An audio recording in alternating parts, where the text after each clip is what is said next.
of the April 10th Oakland County Board of Commissioners meeting, and I'm going to call on the clerk to please call the roll. Commissioner Cavell is absent with notice. Commissioner Erickson Galt. Here. Commissioner Gershenson. Here. Commissioner Gingell is absent with notice. Commissioner Hoffman. Present. Commissioner Johnson. Here. Commissioner Joliet. Here. Commissioner Long. Here. Commissioner Lubes. Here. Commissioner Markham. Here. Commissioner Miller. Here, Mr. Miller. Commissioner Nelson. Here. Commissioner Powell. Here. Commissioner Smiley. Here. Commissioner Smith Charles. Present. Commissioner Spiz. Present. Commissioner Taylor. Here. Commissioner Weipert. Here. Commissioner Woodward. Here. Mr. Chair, there is a quorum. Thank you very much. The invocation this evening will be led by the Honorable Ann Erickson Galt, followed by the Pledge of Allegiance. Commissioner Erickson Galt.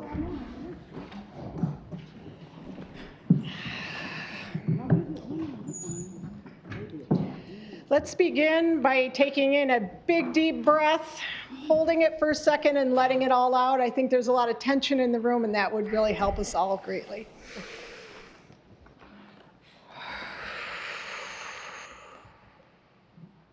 Thank you. In these times of turmoil and confusion and people fear for the future, justifiably, may we as a body reject fear and dissension and embrace love and community. May we exercise good judgment. May we come to wise conclusions and in a way that moves us forward so that we are working hard for the people who work and live and run businesses in this county and create as much prosperity and joy and stability and just general well-being for our citizenry. Amen. Amen. Amen. I pledge allegiance to the flag of the United States of America and to the republic for which it stands, one nation, under God, indivisible, with liberty and justice for all.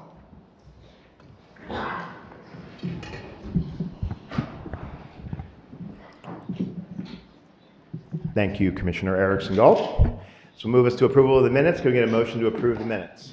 Moved by Commissioner Taylor, seconded by Commissioner Joliet. Any discussion? See none. All in favor of approval of the minutes, say aye. Aye. Opposed, say nay. Let the record reflect that the minutes were adopted unanimously. And then a motion to approve the agenda. Moved by Commissioner Lubes, seconded by Commissioner Smiley. Any discussion on the agenda? Thank you, Commissioner Chairman Hoffman. Woodward. I'd like to add something to the agenda in the spirit of open, honest, and transparent government. I'd like to have a discussion about what happened at the Road Commission, how this unit of government went to another separate unit of government and stopped a program that's been in the works for a lot of years. Millions of dollars have been spent. What is your motion, Commissioner Hoffman? My motion is to add a discussion regarding the Road Commission. And Moved by, a discussion moved by Hoffman, seconded by Smiley. All in favor, say aye. Aye. Opposed, say nay. Nay. I'd like to No. have a roll call vote, please. Well, Mr. Clerk, will you please prompt the vote on Commissioner Hoffman's amendment?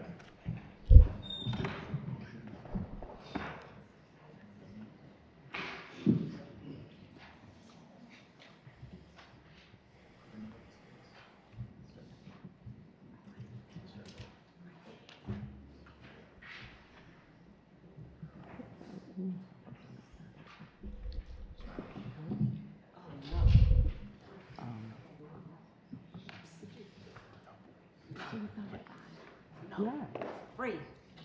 No. My bad, I hit yes. But no.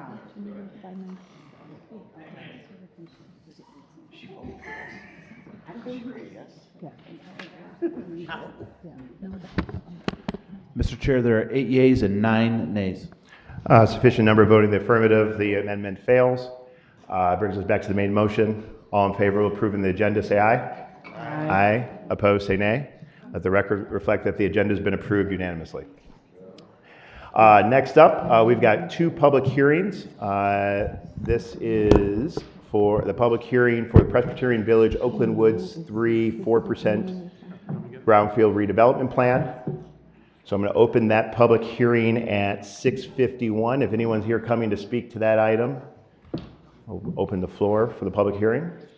Don't see anyone, so I will close the hearing on the first item. The second public hearing is related to that project, the Presbyterian Village Oakland Woods 9% Brownfield Redevelopment Plan. And so at 6:51 and a half, we'll open up that public hearing. Anyone from the public to speak to that item? See none. I will close that public hearing, and that will bring us to presentations. And we've got a few presentations. So the first presentation, I believe, is being, who's doing the first one? This is the Earth Day and Arbor Day proclamation. Marcia. Yes. You, me, and Marcia. Are you doing the Earth Day one? Is it time for that? I got it. Oh, wait, you want to go up with mine? Okay. All right. All right. There we go. Okay, sorry for the confusion. All right. All right. Sidebars. Commissioner Markham, Commissioner Nelson, and Commissioner Gershenson. All right. So we have a proclamation to honor Earth Day and Arbor Day. Whereas with abundant green spaces, 24 Tree City USA communities, and nearly 400 lakes, Oakland County is a recognized destination for outdoor enthusiasts and nature lovers, making its commitment to environmental sustainability especially critical.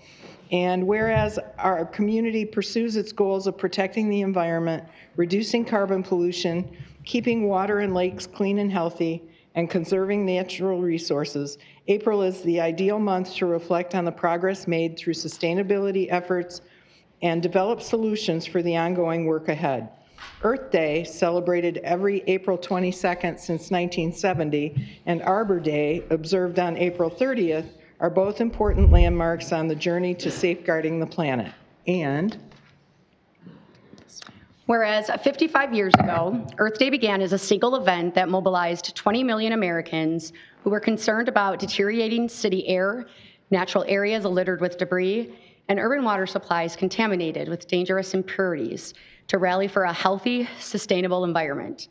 The event helped spur a tactical federal response to these concerns with the establishment of the U.S. Environmental Protection Agency. And whereas another key strategy in protecting the planet from climate change is planting trees. They reduce the erosion of topsoil by wind and water, cut heating and cooling costs, moderate the temperatures, clean the air, produce life-giving oxygen, and provide habitat for wildlife. Inspired by Arbor Day, the first observed with the planting of more than 1 million trees in Nebraska, but now celebrated around the world, the country has made strategic steps to realize the benefits offered by trees by planting the county made strategic steps to realize the benefits offered by trees by planting nearly 500 of them on the campus in 2024.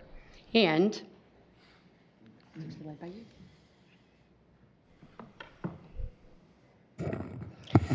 this April, during a time when the global community faces extraordinary challenges related to health issues, food and water shortages, extreme weather events, economic turmoil, and political uncertainty, we celebrate the community members, schools, businesses, and environmental organizations that work together in the interest of the planet and inspire intergenerational participation through local actions and global environmental consciousness. Further, we invite all cities, villages, and townships in Oakland County to engage in projects that encourage energy conservation and efficiency, environmental sustainability, and the use of renewable energy.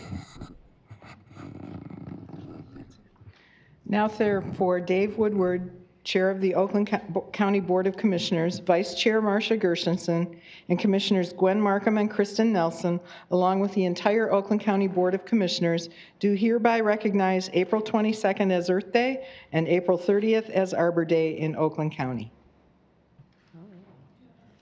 Do we want a picture? Oh, yes, that's right. We should recognize Julie Bricker, who is with our Sustainability Office here in Oakland County. Thank you. Present this to you. Great, thank you so much. Do you want to say a few words? Sure, thank you. Thank you so much to the commissioners for recognizing these 2 days of celebration. And thank you to Oakland County leadership for the support in doing the sustainability actions here at the county, including tree planting, energy conservation, energy efficiency, considering quality of life, environmental health, et cetera. So I really appreciate it and look forward to more of this work in the future. Thank you. Thank you. I have to shout out to Gwen Markham, who really single-handedly pushed that 500 trees. That was quite an endeavor. In the midst of a pandemic.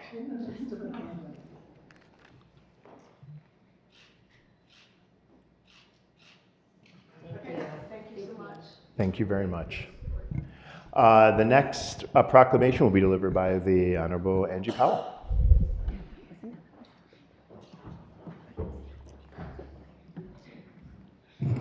Yes, you all can come up. So I have a proclamation to present to our Michigan Works Department and team, and it's to honor Michigan Clean Slate Day. And what I want to also is share a personal testament in regards to Michigan Clean Slate. So my husband, about a year or two ago, had 2 items on his record that he needed to get off, one in Wayne County and one in Oakland County.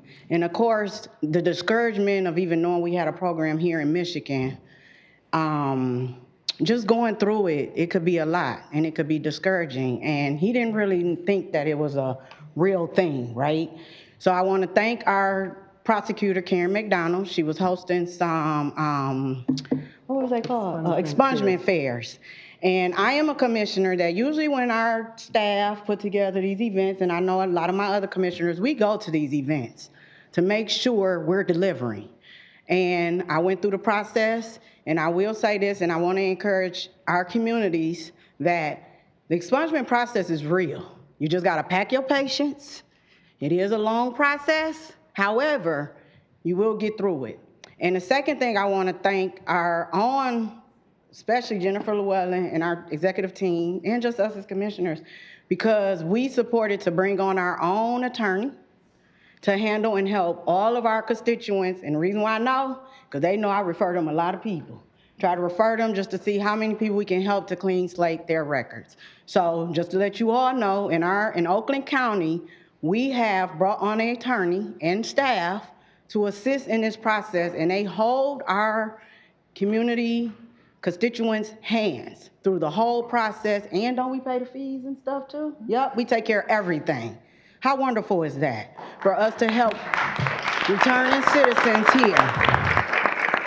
So I just wanted to share all of that because this is something that is near dear to my heart, and they all know this. So now, the Michigan Clean Slate, I'm presenting a proclamation, and it states, whereas it is critical to recognize that all people have intrinsic value and dignity, and that redemption of second chances are integral American values, and whereas to demonstrate commitment to these values, Michigan Clean Slate laws were signed into effect on April 11, 2021, creating new rules and procedures for individuals to have eligible prior convictions set aside.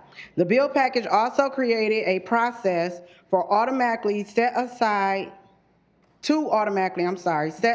certain convictions without an application, which became effective on April 11, 2023. And whereas an estimated 70 million Americans have a criminal record, with around 33,000 individuals incarcerated and more than 40,000 individuals on probation and parole in Michigan, residents returning from prison and those who have paid their debt after committing a crime face significant societal barriers.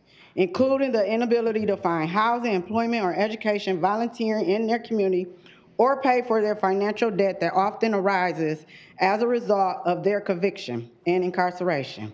These barriers can also contribute to recidivism, which has a negative impact on the individual and the community in many ways.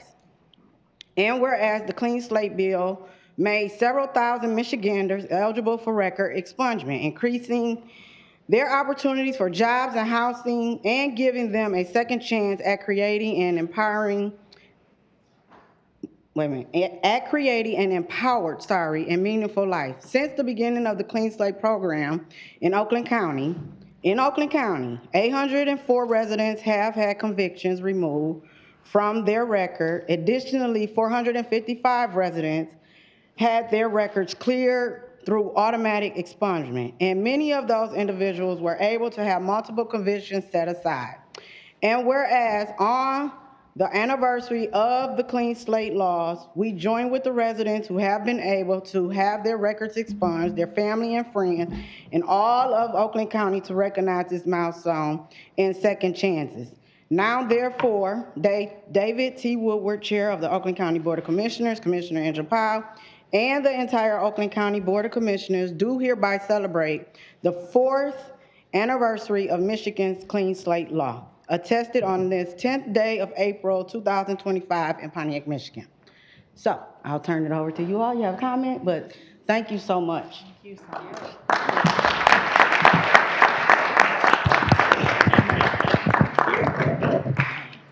Thank you, Commissioner Powell, and thank you to the entire Oakland County Board of Commissioners for this incredible honor. If we haven't met, I'm Jennifer Llewellyn. I'm the Manager of Workforce Development here at Oakland County and the Director of the Oakland County Michigan Works Agency. And we're just so appreciative of the ongoing bipartisan support of this board and the support of Oakland County Executive Dave Coulter and the entire executive team. This is my 27th year in workforce development here at the county, 9 years here at the county. So I've seen a lot of workforce development initiatives come and go over the years. And this Clean Slate initiative has been by far the most transformational and impactful program that I've ever had the pleasure of being a part of. And that success of those 804 individuals is because of this team right here.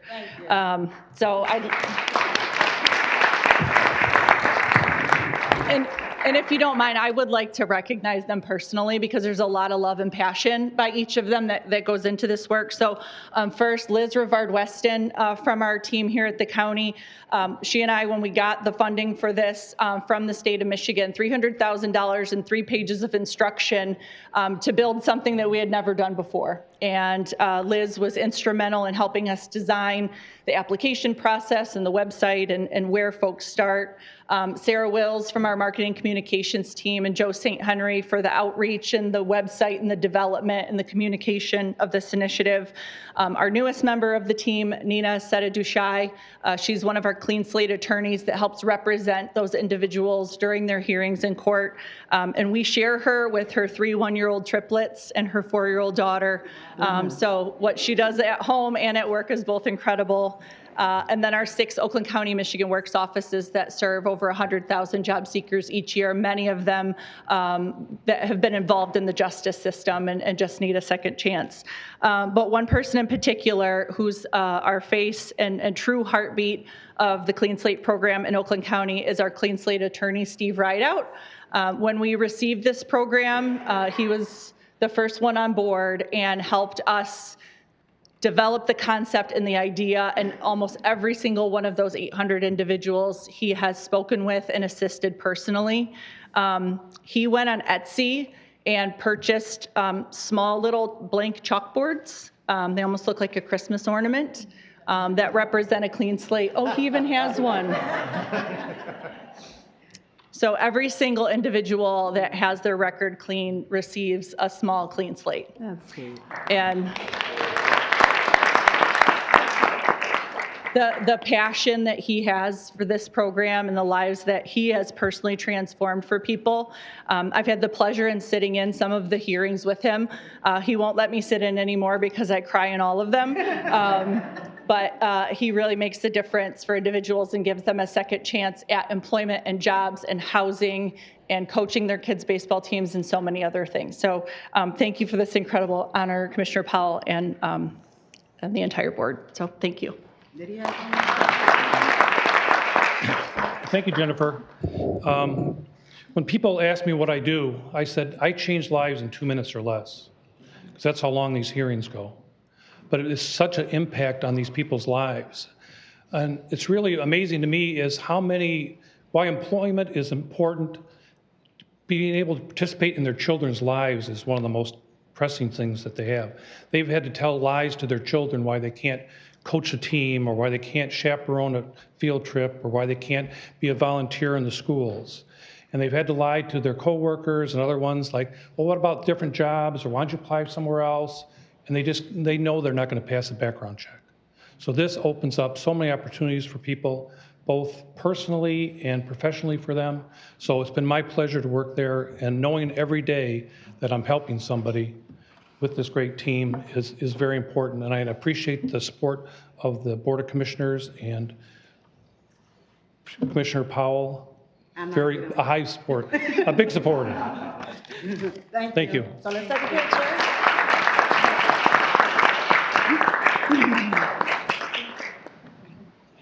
Come on over.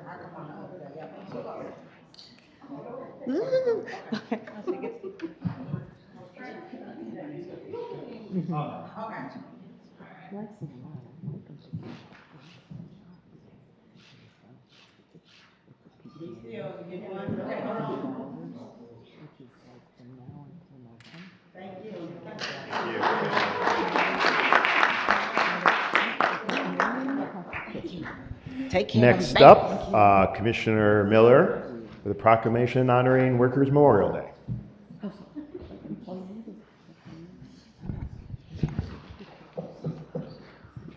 Thank you, Mr. Chair. I'll ask any commissioner that would like to come up here. More than welcome to come up and help me read this. Either side. Workers' Memorial is not biased, so. Anybody wants to come up here? I know there's people interested last time. I'll invite up Brother McPherson, not only my union brother, but my brother. We'd like you to come up here to present this word to you, or this proclamation to you.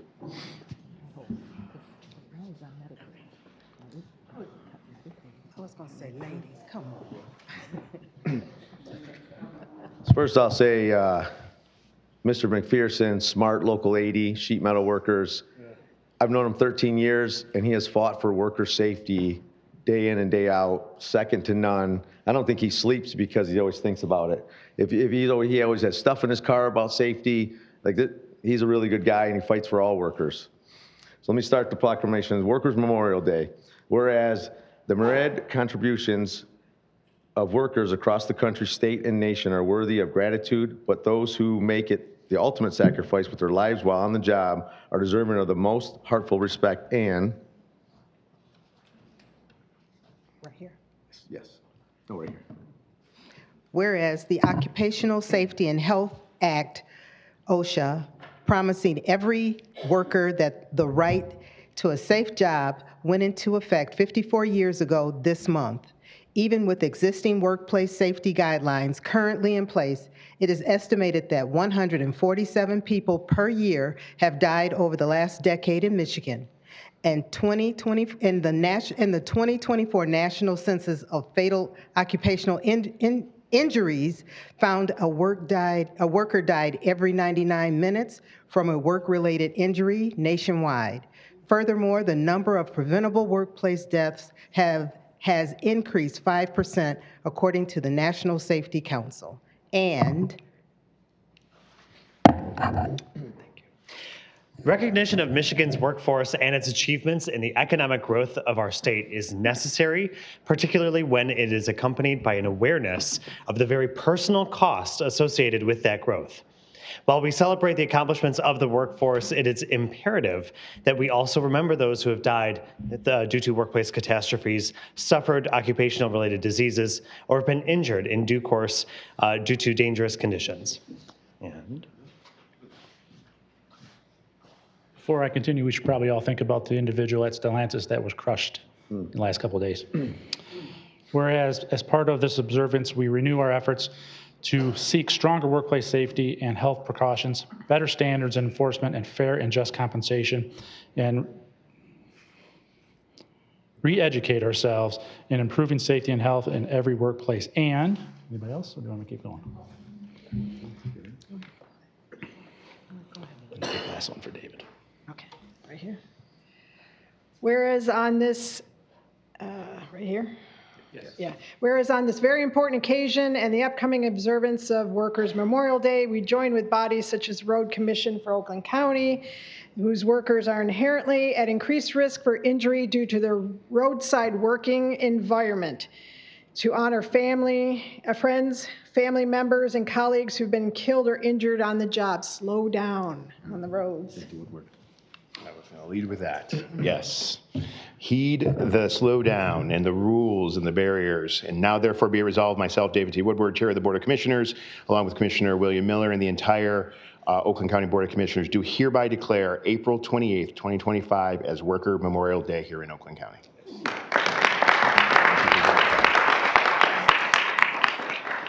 Before Eric says a couple words, I'd just like to say funerals are tough. It's tough when you go to somebody's funeral, a coworker of yours, and talk to their family about them doing their job and dying on the job, just like the Stellantis worker. Brother. Well, I'd like to thank the Oakland County Board of Commissioners. First thing on a job site is safety. Safety's always, a lot of people are afraid to speak up for their jobs. And we go out there, make sure they're taken care of.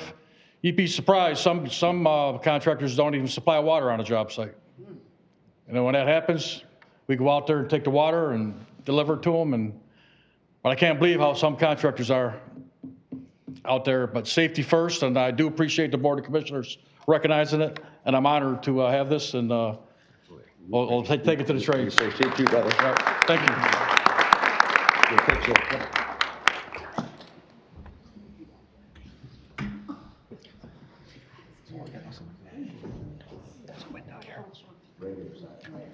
Yeah, that's the better way to put it. It's boxing out. Oh, Marsh, get up front. I'm good, I'll just be. There you go. Yes.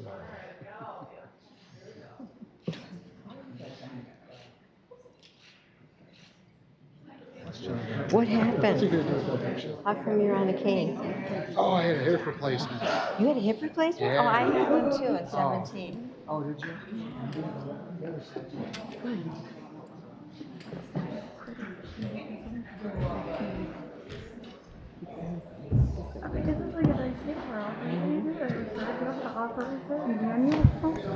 All right, that concludes the proclamations for today's meeting.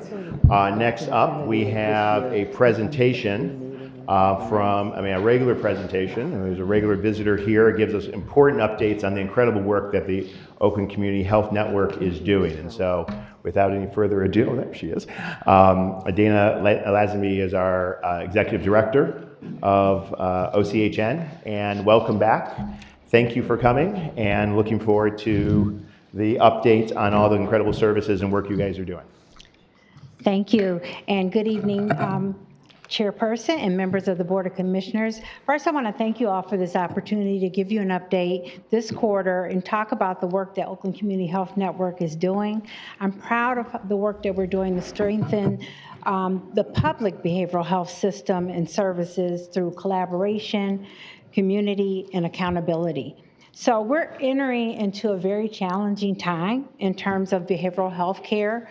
The need is growing, and we see that in the last 3 years in which we've worked on our strategic priorities, but we continue to work, and some of those priorities continue to be the same when we're facing funding and other managed care concerns across the state.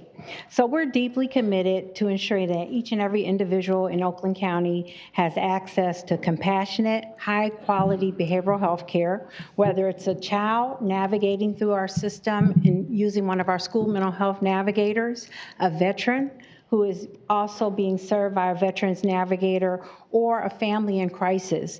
We want to make sure that we're here when they need us and when they call.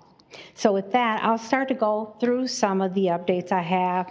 And we just completed our strategic plan for fiscal 23-25, and we also completed a needs assessment, and those results are pending for 26 and 28 through 2028, I should say. And what I will say about that is an important part of our process and making sure that we understand what the needs of the community are. We hear from the community members we serve, but we also like to hear from members that we should serve and people that may need access to our services.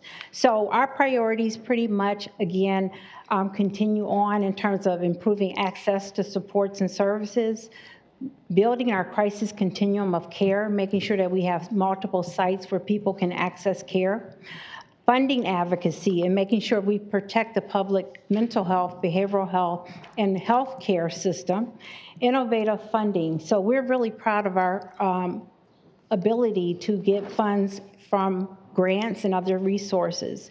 Also, managed care practices that we make sure that people have equity in terms of the services and supports that they can receive, and recruiting and retaining staff, highly qualified staff, and also making sure that our direct care workers or direct service professionals who have some of the most challenging jobs in our system are properly supported and they make meaningful wages that they can take care of their families with.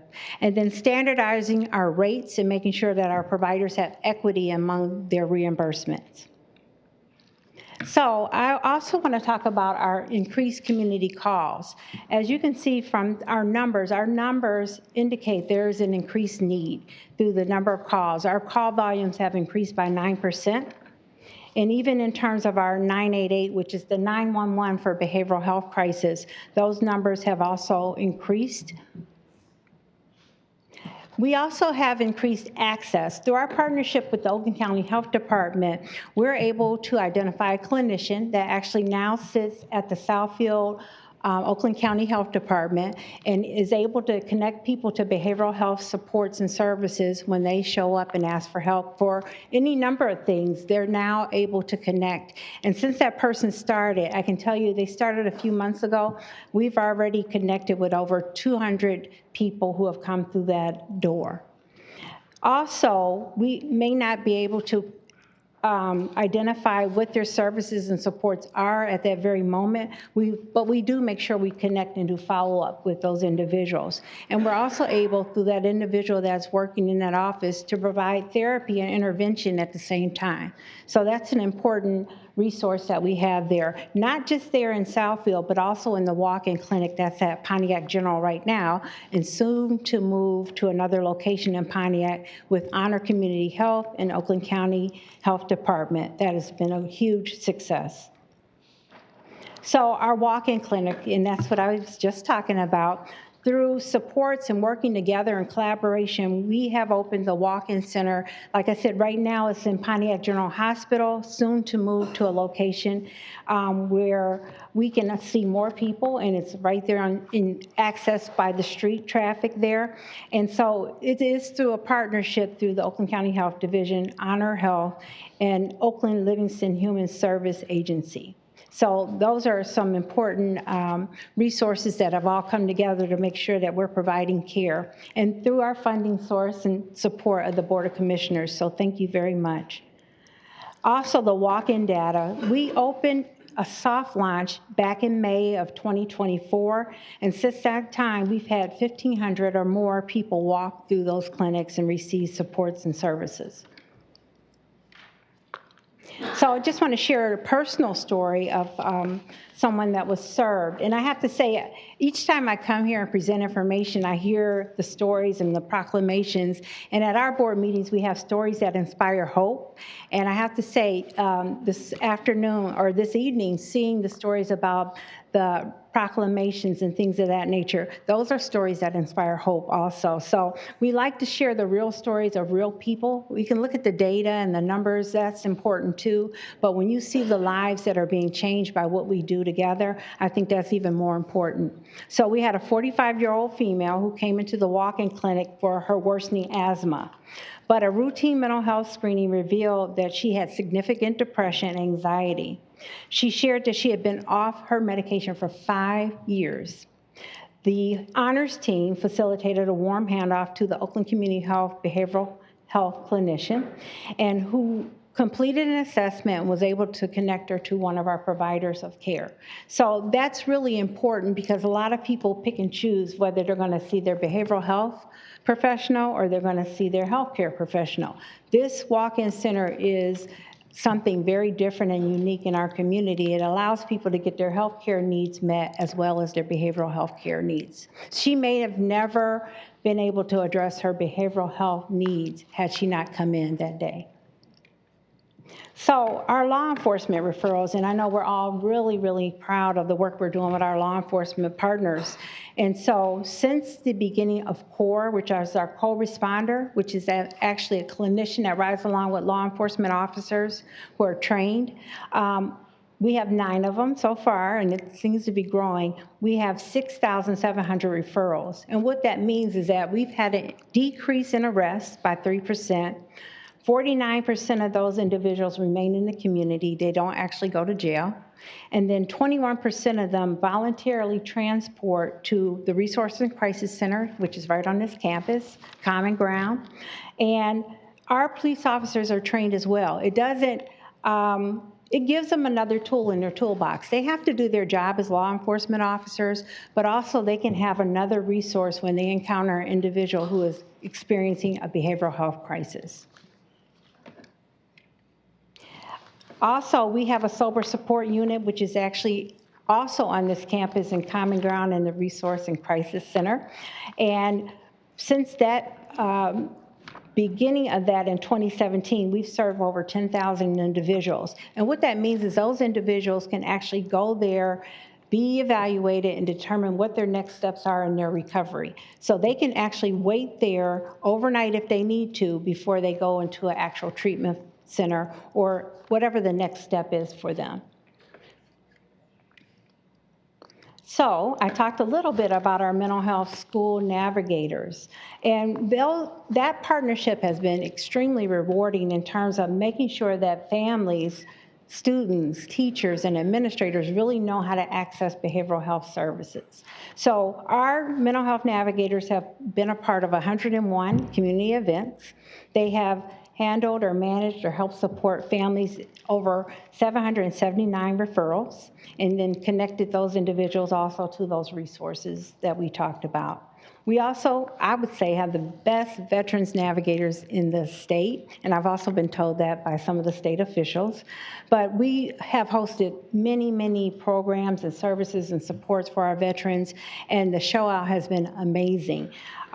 We also had a story that inspired hope at one of our meetings where we had a veteran who was actually living in the woods in Oakland County. And through our veteran navigator, he was identified, and this person started to have a relationship with him. I can tell you right now that individual lives in his own apartment and is really engaged in his community. So we have some challenges ahead of us, but we're committed to working through those challenges. We're very solution focused, and we look for ways to continue to do what we do. And as we see some of our funding Medicaid dollars being challenged, we're looking for other ways to make these strong commitments and collaboration so that we can continue. We don't want to lose anyone in the process of going through some of the changes that we're going through. So again, the threats are the funding, right? And we need funding to provide the services and supports. But with the partnership and the help and the assistance of us working together, even with this Board of Commissioners, we have had some amazing outcomes for people. And I could say the programs that we're doing together often are not Medicaid covered. So through the dollars that we have invested, I'll say invested in this community, it really is showing through the number of people that we're able to connect to services and supports. So I can't thank this board enough for that support, because we're saving lives. We really are saving the lives of individuals in this community.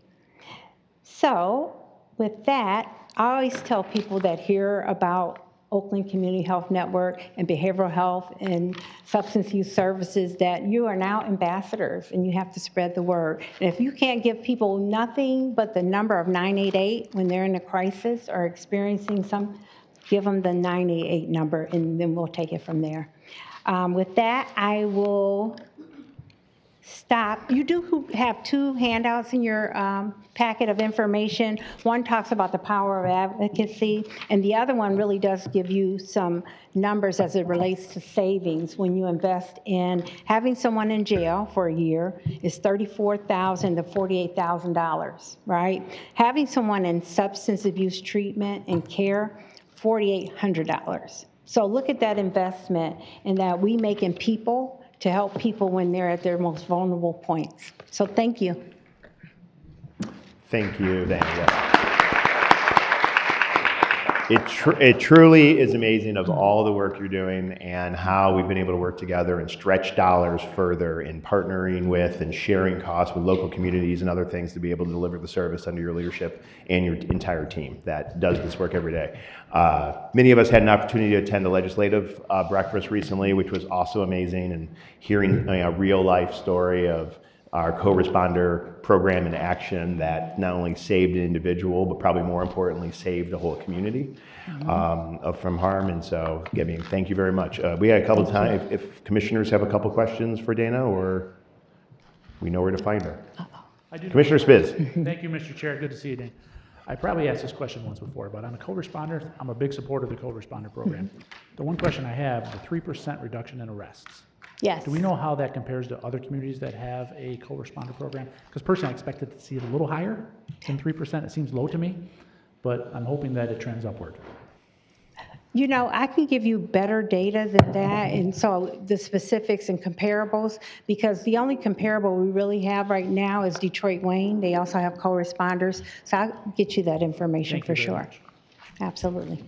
I would guess a little bit that that's an illustration of maybe of contacts, and that 3% lead to arrest and everything else leads to treatment and other types of things. I'm guessing that's what that number represents. Commissioner Powell. I was going to say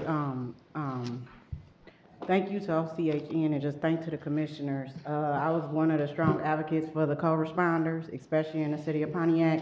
And I think just given the stats alone, just for the city of Pontiac, because it ain't no secret, most of the crime is the highest in the city of Pontiac. But for the most part, the co-responders have tremendously curbed people from going to prison and getting help or going to jail and getting that assistance in the mental health space. So I know the stats because I serve on the SRT, which is a sheriff relations team that the Pontiac community formed. So we get these reports to know what the co-responders is doing. And I would just say, even if you just share what's going on in Pontiac alone, that's a lot to just share in that space that it is a successful program. So thank you. Okay. Thank you. Thank you, Mr. Chair, and good to see you, Dana. Thank you for your presentation. My eyes were drawn to the walk-in center data, and just curious a little bit about the difference between unreported / refused versus a decline to specify if their ethnicity. Oh, that, you know, some of the things that what we're seeing, and that's not uncommon for people not to report those things, but what we've seen in the last few months is a increase of individuals who don't want to report some of their demographics for fear of, you know, undocumented citizens or people of that nature who just don't want to give too much information, and they're not forced to. We will continue to help and support those individuals. So that's why you will see some people just decline, or we don't push for that. We try to collect as much demographic information as we can. Yeah. We also try to convey to people the more information to have, the more resources we can access for them. I appreciate that. Maybe at a later time you can share, or maybe through the committee process, but I'm just curious the difference between a refuse versus a decline to specify. And then you also break out by age groups as well, and just curious, they're 25 to 54s. I imagine demographically they have different needs and things going on. So have you ever thought that those groupings were too large? Maybe like a a 25 to 35 or 40 or something to that effect, anything like that? We can break it down further. I think for this particular demographic breakdown, we follow the standards of the state in those guidelines, because often what it does is it looks like youth and adolescents, then it goes to adult, then it goes to older adults. So we follow some of those, but we do have a deeper dive into that data we can get for you. Oh, you're welcome. I think that'll cover it. Thank Dana, you. thank you very much. I know you'll be back. Again, another round of applause. Thank you for keeping us abreast of developments, and we look forward to the continued partnership. Next up, we've got communications. Mr. Clerk, can you please read the... Oh, what?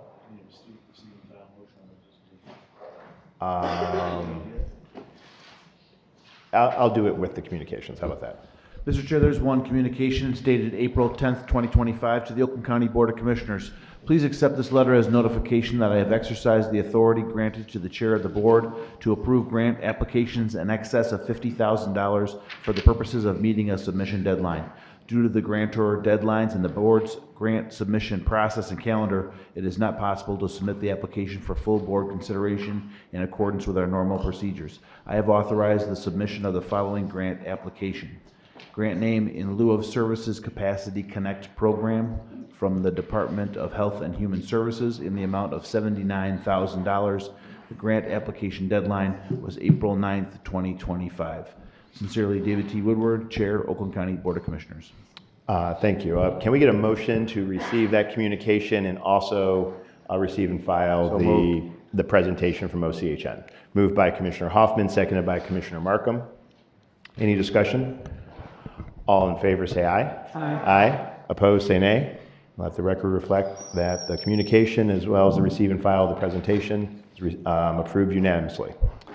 That will next bring us to our first public comment of tonight's meeting. This is the opportunity for the public to comment on any item on the agenda. That's the consent, anything on the agenda of all the business that will be taken up today. Some people signed up for this. So I will start with that list. If you didn't sign up on the list, I will just recognize you when I get down with this list and we'll go. Ask you to address me, the chair. And we have a little timer up here. If you can keep your comments to 3 minutes, we can get through everybody. So first up, John Love. Welcome back, John. I wanted to comment on 17C. The sponsorship of the Pontiac Growing to Live Community Garden. I think that's going to be an addition to the new Coulter Tower project you have down there, and it would certainly fit in. I just want to make sure they are going to plan on planting some dope, so they can plant some dope there for them to use in that Coulter Tower operation that you're coming up with, because there's only one thing, it's lunacy to have this move to this abandoned buildings in downtown Pontiac. There's no discussion of who's going there, what the timetable is, where the money's coming from. So this community garden, I think, would be a great start so you can grow dope there. I give you points for figuring out how to talk about something not on the agenda, John. Next up, I've got Mary Gillis. Hi, I'm Mary Gillis. I've been here before, but this comment is on something I wouldn't normally talk about, but I sat in the caucus today and listened to the business that was taking place there, and I want to say that I'm really not impressed with how you are treating the nurses from Children's Village. I work at the Road Commission. We're next door neighbors to the nurses, and I thank you all. These people do an incredible job with really troubled kids, and a lot of times I have no idea how they do it myself, but I want to give them a lot of props for that, and I hope that the board can find a way to grandfather these people into with their current jobs without getting redlined and kept below standards for the rest of their lives that are still working here. It was really difficult for me as an employee that at an agency you're considering taking over to see people sitting there crying and wondering if they were going to lose their job, and no one could tell them anything else. That's very concerning to me, and it should be concerning to everybody in this building. And you need a lot of transparency. You need to get with these people before it becomes this, before you have a group of, 50 people in the audience crying and upset? Come on, do better. Thank you. Thank you very much. James Taylor. James Taylor is the next person signed up.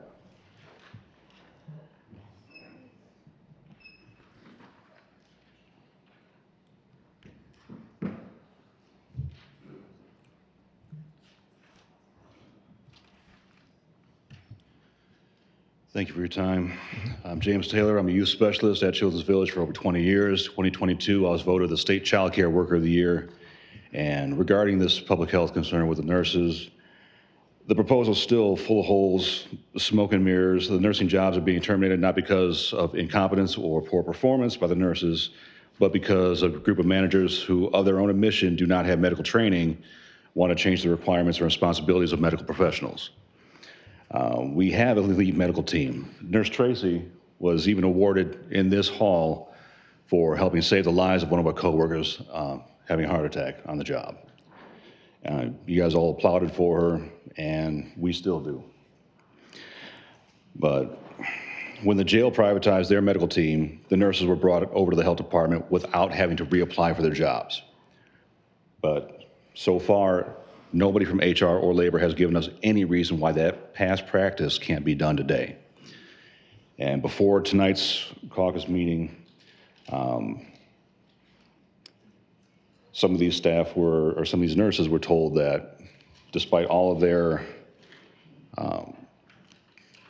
solid effort and all of their determination and dedication, it still wasn't good enough. And some people in this room had asked if they're so qualified, what are they worried about with reapplying for their jobs? And some people also stated, and there was a comment made to the Oakland Press, that they could possibly reapply as a youth specialist, which is what I do. Encouraging them to turn their backs on their medical degree, their life's work, their life's passion, and come with me and be the front line against riot control, gang violence, and the other inherent violence that occurs in a lockdown facility. We do have a lot of troubled youth. Some of them are, again, I'm 6 feet, 225 pounds. Some of them outweigh me by a grand scale. Also, the difference between a youth specialist and the nurses right now is a $28,849 pay cut. That's a pretty big difference that I'm not asking any of them to take. This has a smell of backdoor attempt to change job requirements and responsibilities without negotiations or good faith bargaining, which was old school union busting activities back in the day. But I ask that you send this proposal back to the drawing board so it can be rewritten the right way. We can have something in writing and protect these nurses' jobs, maintain their pay, seniority, and benefits, and secure their placement at Children's Village. Please vote this proposal down. Thank you, sir.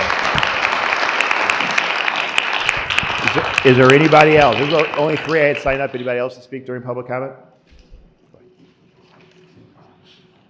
If you can just come to the podium to state your name for the record.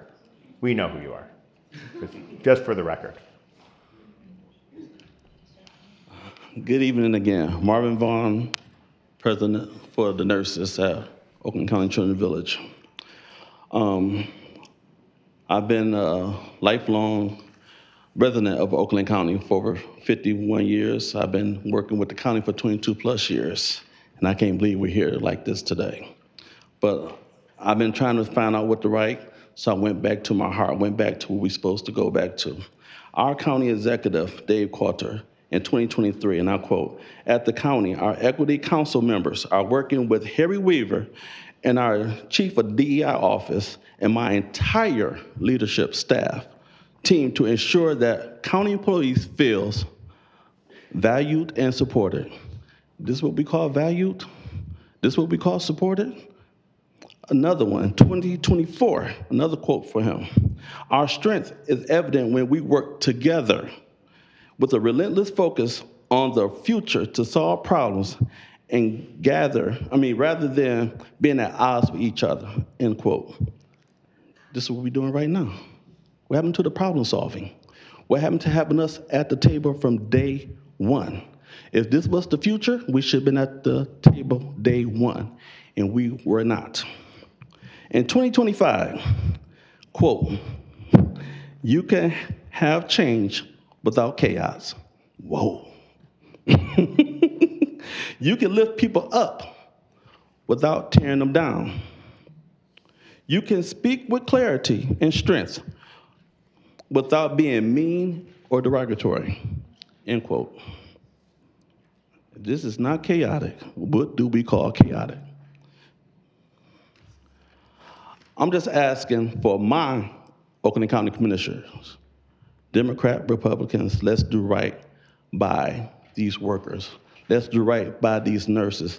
Let's do right by these mothers, sisters, daughter, wives, grandmother. I grew up in a household, if mama not happy, nobody happy. Ever since February 19th, these ladies have not had one night of restful sleep because of decisions that has been made. I'm just asking for my county commissioners to vote no and let us go back to the table and do this the right way. That's all I'm asking. Thank you. Thank you very much. All right, anybody else?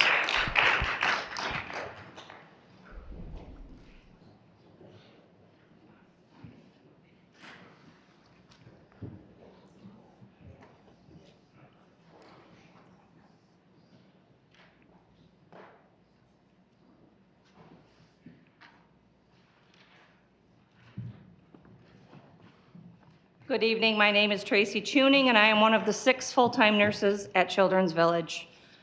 For those of you that are considering voting yes tonight on the proposal that would reassign the CV nurses, I want to tell you why I come to work every day, hoping you will reconsider your vote. I began working as a part-time nurse at Children's Village in 2009, simply because the scheduling options fit my busy mom life, raising 2 teenage daughters, one of who stands next to me today. What I found was a job that I truly love. I found coworkers that are now family, that have supported me over the years through good times and bad. We have cried together and laughed together. We look out for each other and we always have each other's back. Our CV family is truly a very special bond that is extremely rare in the workplace. For some of us, this is the only family we have. If you are lucky enough to be part of this family, then you truly understand what I am saying. Working with such a vulnerable population every day is challenging yet rewarding, and I wouldn't trade it for anything. My job is so much more than administering medication or doing assessments. It's about being part of a team, a family, and helping in any way that I can. To some of the residents, I am their favorite nurse or their CV mom. I've held a resident during an anxiety attack, calming their fears, comforted a resident after they self-harm, and given reassurance and care after an injury. I've laughed with them and wiped their tears. I've spent hours educating residents on hygiene, chronic disease management, and simple life skills, hoping I can better their life one day at a time. Over the last 2 months, the CV residents have learned of this reassignment plan. Many of the residents have come to the nurses stating, I don't want you to leave. Who can I tell that I want you to stay, and please don't leave? I've been at a loss for words and unsure how to comfort them and decrease the stress this is causing some of our residents, as I feel exactly the same way. I also don't want to leave CV. I stand before you tonight angry, hurt, disappointed, and heartbroken, never expecting to have been treated this way by Oakland County. I expected better, and we all deserve better. When you vote tonight, know that a yes vote might just be another vote you cast over the years, but to the CV nurses, staff, and most importantly, the residents, It represents the end of our CV family as we know it today. It means unnecessary stress, one more loss and uncertainty for our residents who already have a very challenging and unstable life. And to those of you voting no tonight, we truly appreciate your no vote and all of the support you have given the CV nurses. Thank you. Thank you.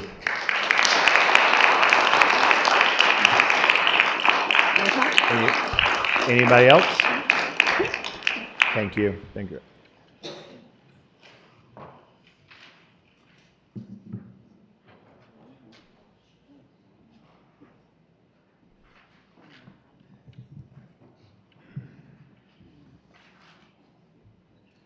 Good evening. Chad Trussler, Michigan Association of Public Employees, exclusive bargaining unit for Oakland County Children's Village nurses.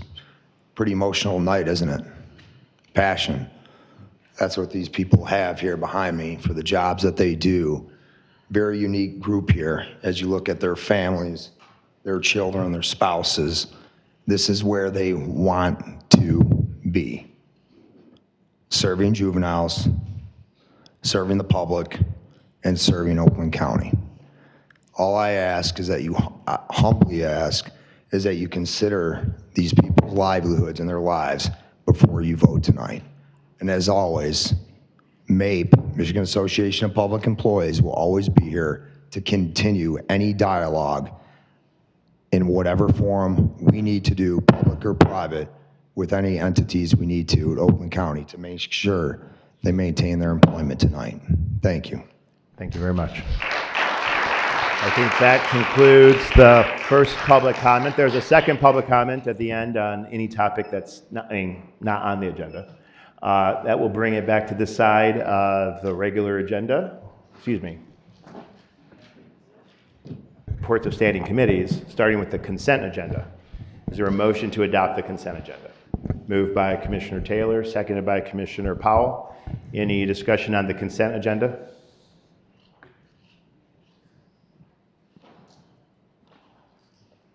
Seeing none, Mr. Clerk, can you please prompt the vote on the consent agenda?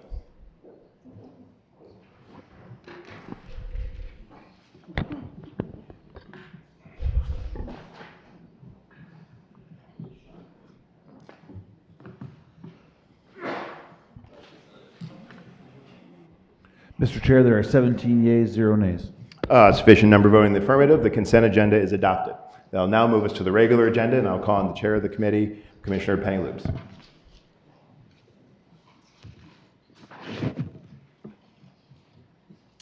Thank you, Mr. Chair. Our first item is a request for allocation of opiate settlement funding. There's also an amendment. There's a move by Commissioner Lubes, seconded by Commissioner Spiz, and then there is the Lubes amendment. You want to speak to the Lubes amendment, Commissioner Lubes? The amendment would use opiate settlement money to hire an employee for up to 6 months to monitor our harm risk clinic in Pontiac to eliminate loitering, littering, and other bad behavior exhibited by some people. Okay, that amendment has been moved by Lubes. Is there a second for that amendment already? Seconded by Commissioner Powell on the amendment. Any further discussion on the amendment? Seeing none, Mr. Clerk, please prompt the vote on the amendment.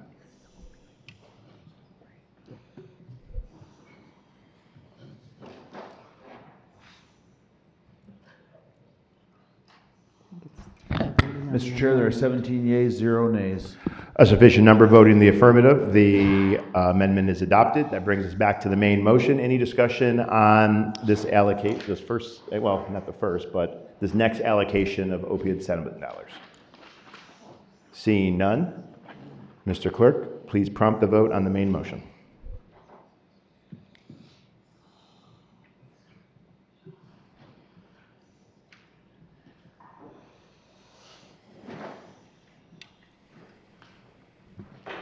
Mr. Chair, there are 17 yeas, 0 nays. A sufficient number voting in the affirmative. The resolution is adopted.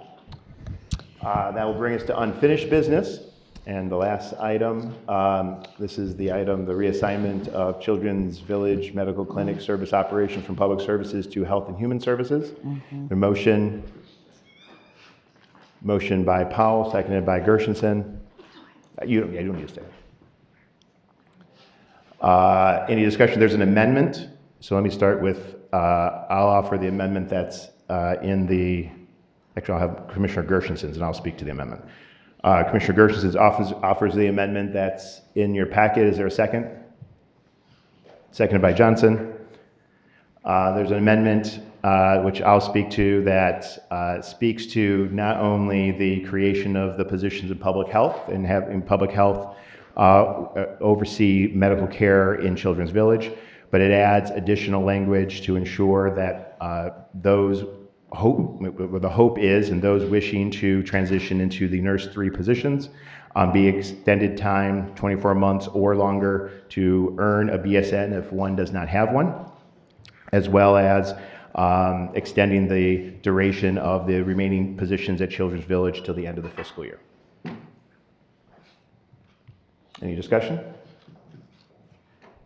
It's Commissioner. my understanding with this motion that nursing staff would maintain their pay, their benefits, their positions, and this would allow the labor union, HR, other unions to meet to finalize the details. Right. The amendment speaks to adding the red portion. The overall resolution does that. We'll reiterate that point when we get to the main motion.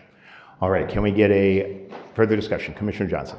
Just one quick point. Thank you very much, Mr. Chair. I just want to say, this has been a really arduous process, and I've had the pleasure of chatting with a few folks from the nurses union, and I picked up a lot of good questions, and I took those questions in earnesty to Oakland County, and I am satisfied with the answers that I got, and I think that this amendment really helps address a lot of my qualms and really makes me a lot more comfortable with the whole process. So thank you very much. Thank you very much. Any further discussion on the amendment? Seeing none. Mr. Clerk, will you please prompt the vote on the amendment?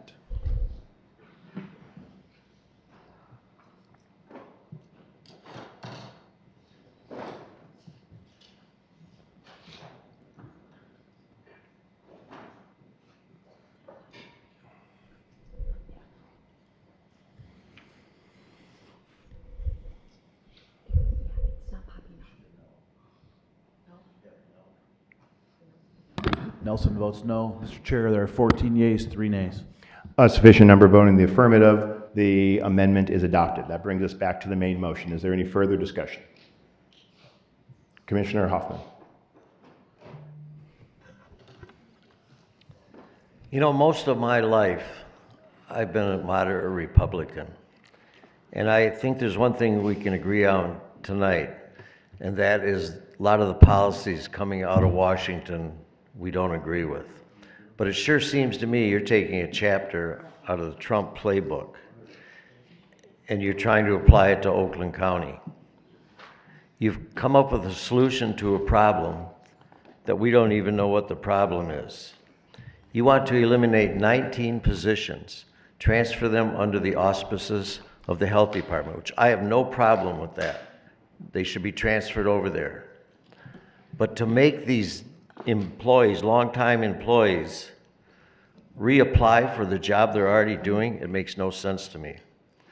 One of my guiding principles in life is a quote from the Dalai Lama, who said, "Our sole purpose in life should be to help others. And if you can't help them, at least don't hurt them." This proposal will hurt our...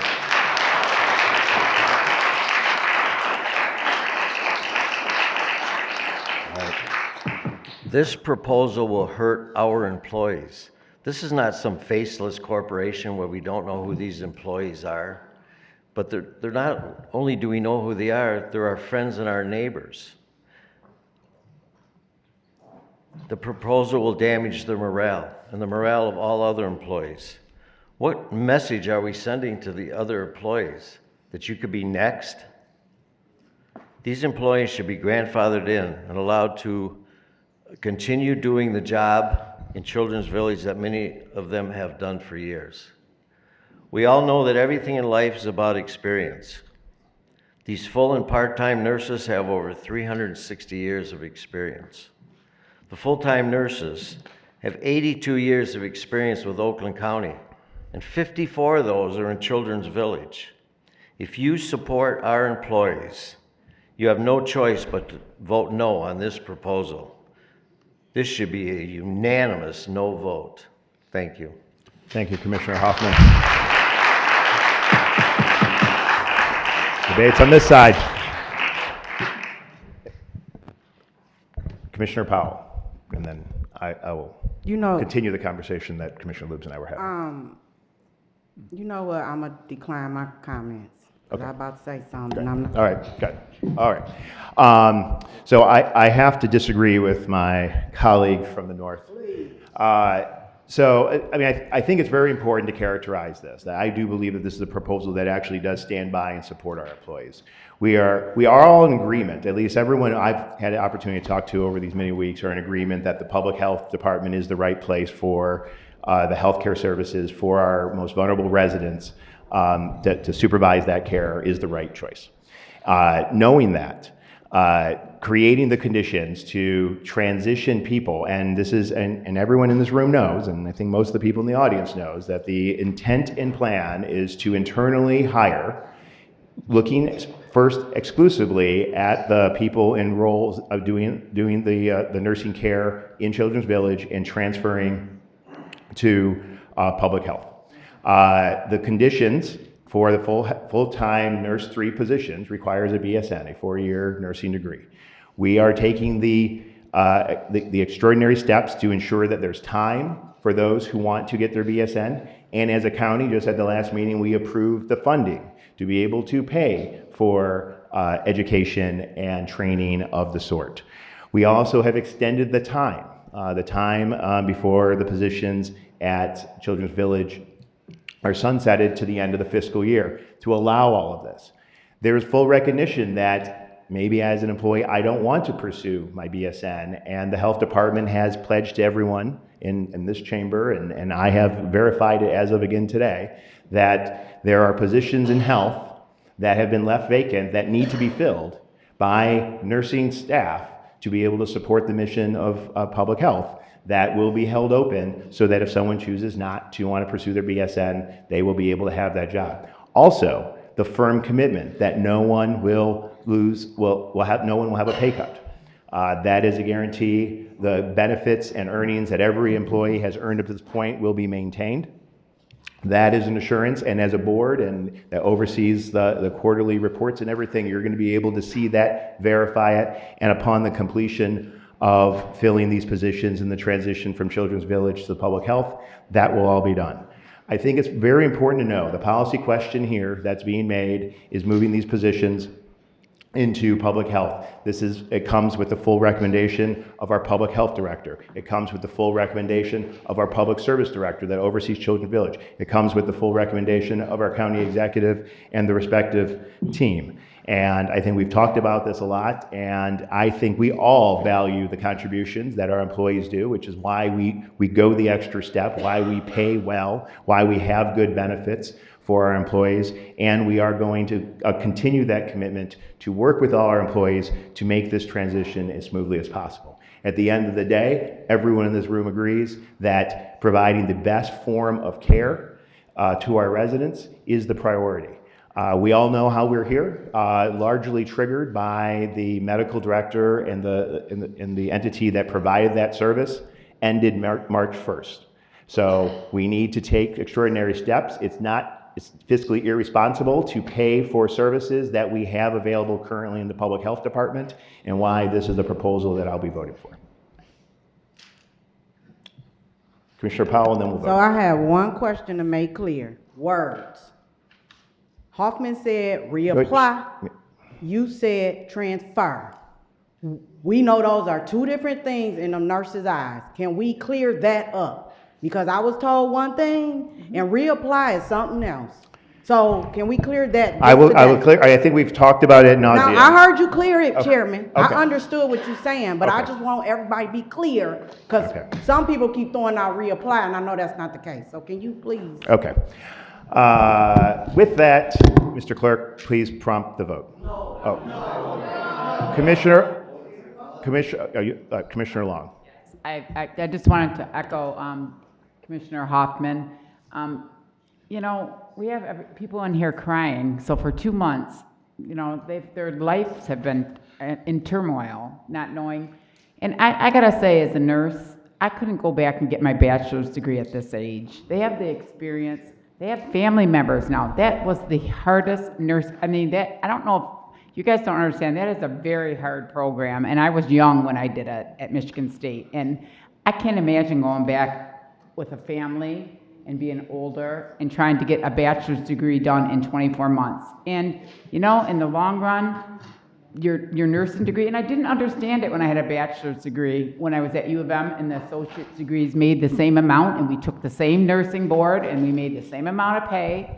And I do now, because experience counts as a lot. And you know, I agree. I think a bachelor makes you maybe broadens your horizon with Jeopardy questions. I get the art history right and stuff, because you're taking all those nonsense classes that have nothing to do with nursing to get your bachelor's degree. I just don't think you guys understand. Their experience counts more than a bachelor's degree. And I'm not saying not to move them over to public health, but grandfather these nurses in. I mean, these are their lives. I couldn't imagine going back. I had 5 kids, going back and trying to get a bachelor's degree in nursing or lose your job. I just can't imagine. You couldn't do it in 24 months. Not if you had children and a family, and there's some men out there, they have family members. I just think it's wrong too, and I echo Chairman. Commissioner Spitz. Thank you, Mr. Chair. I want to piggyback off what Commissioner Powell was saying, because I heard the same thing come out. You know, I heard you say transfer. So I'd like to hear a confirmation in front of everybody here if this is truly a transfer versus what I understood, it's a reapplication or reapplying for a position in the other department, and that those jobs, based on the amendment we just did, cease to exist, or those positions cease to exist as of September 30th, 2025 in the current environment. So to me, there's confusion. If that is clarified now, you might get a unanimous vote. But as of right now, I can't support it, and I don't believe most of my colleagues on this side of the aisle are going to support it, because we do not believe that is a fair course of action for our employees within this county, or even in the private sector, to have people do that. You know, and I can't believe that my colleagues on the other side of the aisle who claim they are in support of the workers would support this at this point. That's mind-boggling to me. Okay, thank you, Commissioner Spitz. Commissioner Hoffman. Thank you, Chair. Oh, actually, Commissioner Nelson for first time. I'll come back. Okay. Nope. Thank you.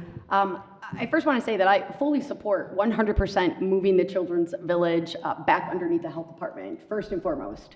What I don't agree with is the lack of clarity, and now 2 commissioners have already asked to get a concrete definition. I've heard transfer, I've heard reapply, and in caucus, Chairman, you used the word the phrase involuntary separation.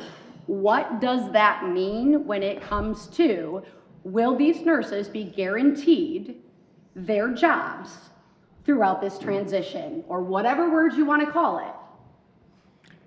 Thank you, Commissioner Nelson. Commissioner Hoffman. Disrespectful, sir. Unbelievable. All right. Commissioner Hoffman for a second time. Let me answer the question. Thank you, Bob. Your amendment clearly states, instead of brooming them out of their jobs at Children's Village in July, we're going to move it till September, and they have to reapply. If they're not being put in the same position they've worked at for many, many years. This is wrong. I wouldn't do this to my employees. I won't do it to these employees here. And I'd like to make a motion that we do this in 2 stages. The first motion, I move that these positions be transferred to the health department. I don't think there's any issue with that. And the second one should be vote this thing up or down. Do we eliminate their positions and make them reapply, or do we not? So I move that we do it in 2 stages. The first one is, those positions should be moved to the health department, and I support that 100%. Is there support? Christine Long supported. Commissioner Hoffman makes, I don't know what your motion really is, but Commissioner Hoffman, that's okay, that's all right, doesn't matter. Because Commissioner Hoffman makes a motion, Commissioner Long seconds. Any discussion? That's right. On whatever Commissioner Hoffman's proposing? Commissioner Miller. Thank you, Mr. Chair. So what I'm hearing Mr. Hoffman says, if it's if it's an automatic transfer, then the workers the nurses have to take whatever position that the health department's putting them in, because I know there was an argument saying that it doesn't match what they have. So if it's an automatic transfer, there's no negotiation for new positions. It's saying we're putting you here and you get what you get. That's not what we're trying to do. We're trying to give them the opportunity to negotiate for a different classification to put, to have their input on what the job description is going to look like. But if we just do a direct transfer, there's no negotiation. It's that they put them where they put them. Or choices that people get to make for themselves. Correct. I need to make this clear. Commissioner Hoffman, you have talked the most in this debate. I need to make this clear because there's still confusion. Commissioner Hoffman, we're about to vote. All in favor of the amendment, the Hoffman amendment? You said you don't understand the motion. I know how I'm voting, though, Commissioner. Could somebody read Commissioner the motion Hoffman, on the Commissioner Hoffman amendment, all in favor say aye. Aye. Opposed say nay. Nay. Roll call. The nays have it. Roll call. Yeah. So, back to the main motion. Any further discussion? No, I want a roll call vote. This is to... Okay, Mr. Clerk, will you please... We will do a roll call on the Hoffman amendment.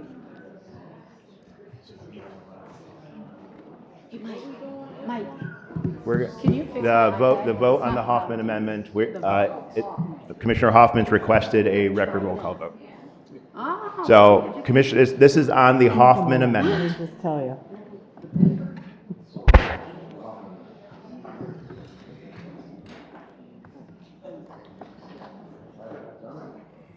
Don't forget to support the employees.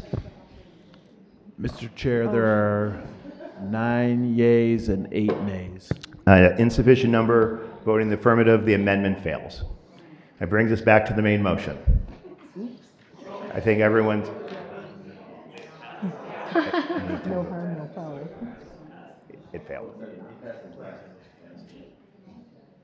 Okay, that brings us back to the main motion. We need 10 votes. Yep.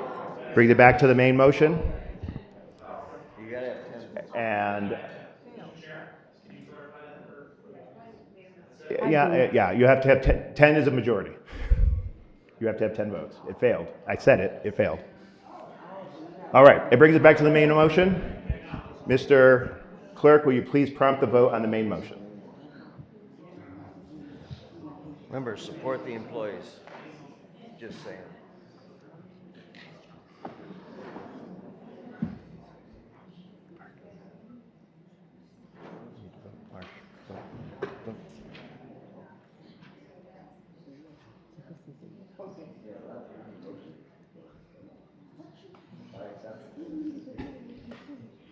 Mr. Chair, there are 10 yeas, 7 nays. A sufficient number voting the affirmative. The motion has passed. That will bring us to new and miscellaneous business.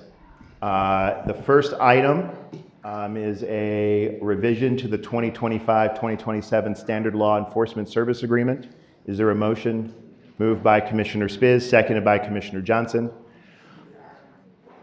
This, I know that members of the both caucuses, I think, have had an opportunity to discuss this. This is an amendment to the agreement for the local law enforcement contracts that was the intent of this body to create a way to smooth out the payment, the annual payments over the course of a 3-year plan. This is something that our Fiscal Service Office and our CFO has been working with our local communities to develop a mechanism that lowers year 1 payment, defers that payment to the end of year 3, and makes it easier to pay for those services.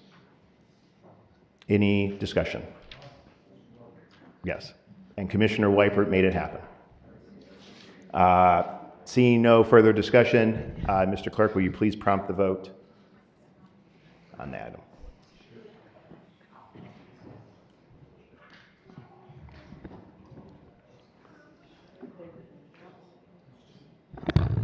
Mr. Chair, there are 17 yeas, 0 nays. Sufficient number voting in the affirmative, the resolution is adopted. We have a few items teed up for introduction. I will call on Commissioner Smith-Charles. Thank you, Mr. Chair. I don't know the verbiage, but I'd like to refer my Southfield Community Cup to Finance. Referred without objection. Commissioner Powell. I have the next two items. So item C, sponsorship of the Pine Growing the Live Community Garden. Can I just do both?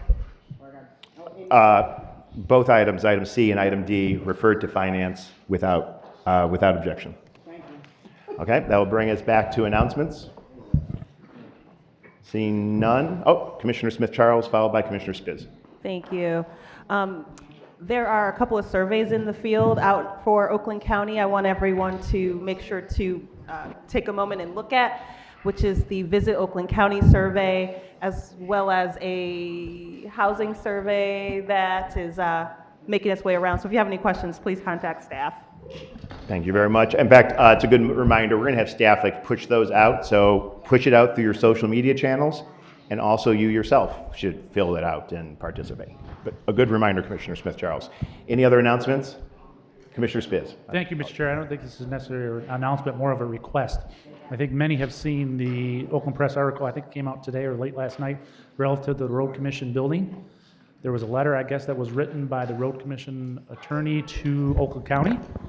I'd like to get a copy of that letter if we could. I think it went to Solon, directly from the attorneys at the Road Commission. If I can get a copy, and I would recommend it get sent to all the commissioners so they could take a look at it and read it.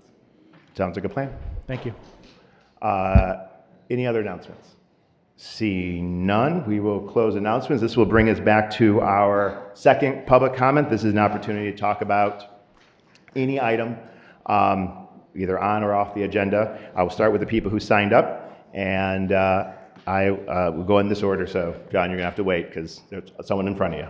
So, Amrit Coley is the first up to speak on this one. But I'll get to you, John. Don't worry. I promise. Okay. Good evening, everyone. My name is Amrit Kohli. I live in Ferndale. I am Oakland County. April is Genocide Awareness Month. However, it seems like this body is unaware or unwilling to be aware of the genocide that is currently transpiring in Palestine. When the genocide was against Ukrainians, who happen to be white, this body passed a resolution recognizing April as Genocide Awareness Month. Why has this body not recognized it in 2025? Could it be because Mr. Woodward, the one commissioner who is holding back a vote of any kind related to the genocide of the Palestinian people, is in denial about the fact that a genocide in Gaza is currently underway? Mr. Woodward, it is not this body that doesn't have an appetite for a resolution recognizing the genocide in Palestine. It is simply you. And Donald Trump. How does it feel to be aligned with Donald Trump? Because you are on this issue. And you call yourself a Democrat. Well, given the state of the Democratic Party, I am not surprised you call yourself a Democrat. Spineless, cowardly, and blind to the atrocities that your party continues to fund and endorse with weapons shipment after weapons shipment. The United States of America used to be considered a free nation. No longer. We live in an apartheid state, similar to South Africa's.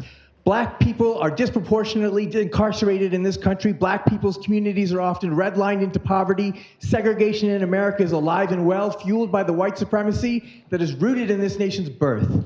America was born in a genocide too.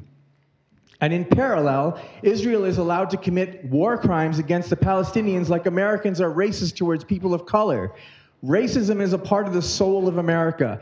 Just like genocide is at the heart of Israel's creation, so too will genocide and slavery always be at the core of the soul of America. Yet it seems that many Americans can't recognize a genocide when it stares them in the face.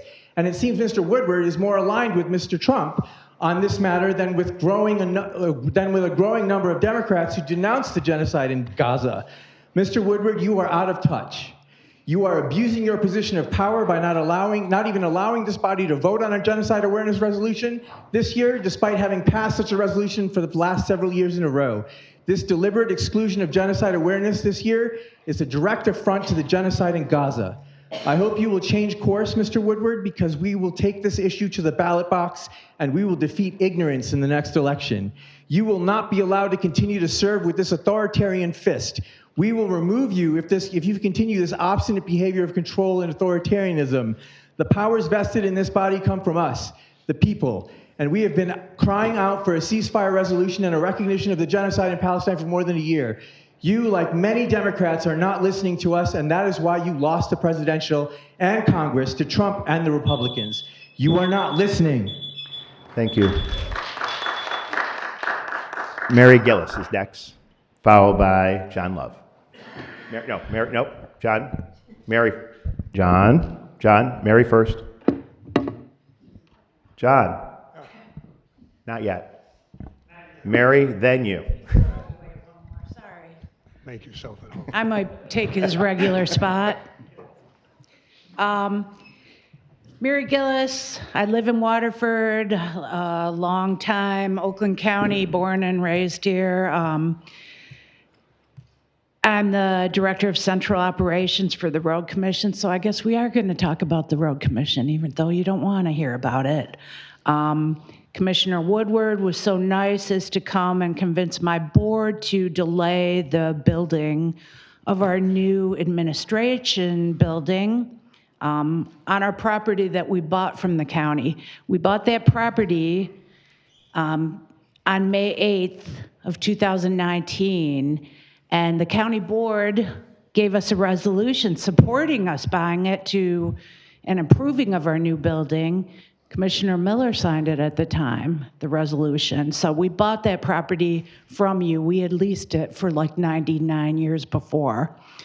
The delay of the building of this property has put hundreds of union and other employees out of work right now because of this decision.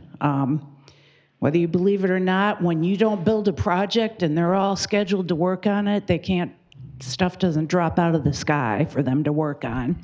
And that's all I'm going to say about the Road Commission. I pray to God that the county does not move forward taking us over, because I don't want to be treated like those nurses. A couple other things since I've got your ear, and you're going to be hearing a lot from me from now on until you change your mind about this building. Parks and Rec got a big millage this year. What are you guys doing with it? Our golf league at White Lake Oaks starts in a couple weeks. Can you make sure someone restores the grill so we can get a burger after we play a round of golf? We've got a beautiful multi-million-dollar golf facility that holds weddings and stuff, but it has no grill, so you can't get any food there. And I'd really like to eat after golf. Also, Waterford Oaks Water Park. It's time to rebuild it. It was great under Brooks Patterson's term. Sorry, guys, but it's failing drastically now. You've ripped it apart. You've taken down the toboggan run. You've taken down the special slide. You got the millage now. Speak accurate. It was Brooks who took down the toboggan slide. Well, whatever. It's not and there let anymore. It run out and right. decay. So you've got a millage now. You got the cash. Put it into it. Get it going again. Water resources. Figure out something to do with them. Nobody's going to vote for an increase to build their $100 million building, and we don't want to live with them. Thanks. Thank you very much, Mary. John Love. John, it's your turn now.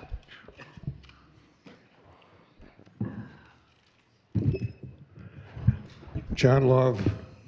I spent a year in Vietnam, and what's taking place in Gaza is a war crime, and the entire world has labeled Netanyahu as a war criminal. It's just disgusting and sickening for me to see this take place. But then the reason why I'm here is something I can't understand. This Coulter Tower deal. It doesn't make any sense. You know, there's parking here, Brooksy's building over there. You got a beautiful place here. You can park and everything's accessible. And then this thing is like outer space. to go downtown buying these abandoned buildings to help out Pontiac. And it's on the agenda here. You got, you want to have a garden down there? Number 17C, the Pontiac Growing Garden. What are you doing down there? This thing is just beyond any kind of comprehension. I have a recall petition here, and I'd like to put Coulter's name on it. He's been smoking something. It's got to stop. And you're the guys that can do it. Just put brakes on this thing. It's just, there's no logic to it. That's why I'm here. Otherwise, I'd be home relaxing. So do something that makes sense. You have the ability to bring some sense to Coulter. I'll recall, they've changed the law now to make, somehow he can't be recalled for a year. Used to be 10 minutes. In the Constitution, it says you don't even have to be a registered voter. But no, the office holders are going to try and hold on to everything and take advantage of the honor and responsibility that's been given to these people. So you're the guys who can straighten it out, because Coulter's smoking something, and I think it's dope. Thank you, John. Let's just be a little bit more respectful.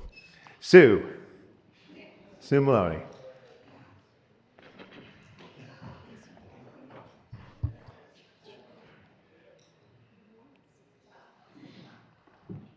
Welcome back, Sue. Okay, thank you. I got a lot of things to say in a short time to say it, so I'm just going to say nobody can feel good about a god-darn meeting like this. I mean, I expect better from Oakland County. I really do. And this kind of, it just makes me sick to my stomach. You're good people, but you got to look out for, I've been away from work for a long time. You got to look out for your employees and how they feel, and most importantly, how you treat one group. They're going to talk to another group, and that is the face of Oakland County.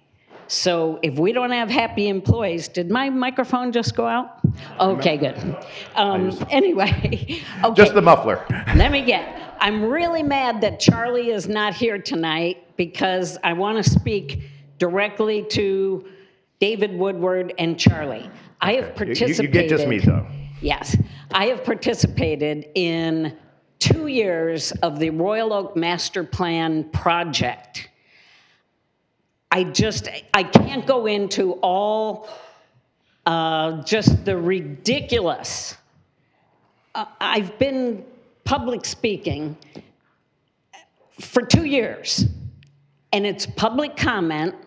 And the commissioners sit up there and they listen to us, and the planning commission says they're listening to us. They aren't listening to us. Let me tell you, I went to the charrettes, I gave feedback, 70%, and I'm gonna say that's a conservative estimate, objects to this master plan, which was approved by the planning commission a couple of nights ago. They say that it's against the Royal Oak rule of law. I don't know, they have laws of Royal Oak, that the Planning Commission is the only one that can approve that master plan and then send it to the full commission for approval. My group is asking that a public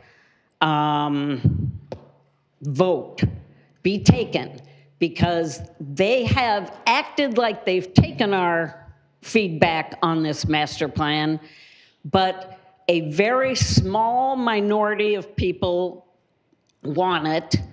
And guess what? The single-family homeowners and taxpayers do not want it, and we're the vast majority of the Royal Oak population. So I'm asking that my Oakland County Commissioner intercede in this totally unfair process and ask them to take it to a public vote. Thank you. Thank you very much. Stephen Guerrero is next, followed by, is Tracy still here? Steve, yep. Hi, my name's Steven. I'm a Waterford resident and also a employee at the Road Commission. I just wanted to voice my frustration with the lack of transparency which is going on between this board and the Road Commission. We experienced an undeniable interference from this board, and it seems like nobody wants to talk about what happened. Commissioner Hoffman and many of the members on this side here have tried to have it come and be talked about and discussed, and it seems like nobody wants to talk about it. It's kind of mind-blowing to me that there are people on this commission that don't want facts, that don't want to know and understand why things have happened regardless of the reason. The continued avoidance of this topic is just cementing into the public's mind that something unsavory did occur and that members of the board don't want it to come to light. Thank you, sir. Tracy, did Tracy leave? They're all, I'll wait. We'll keep going, and if Tracy comes back in, we'll bring her up. Next up is Jeff White, followed by Jody White.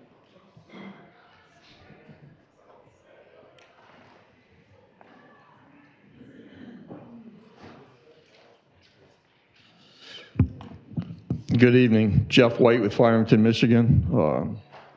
I'm here to address what I believe is a probate sham enterprise operating within Oakland County probate court system, the richest county in Michigan.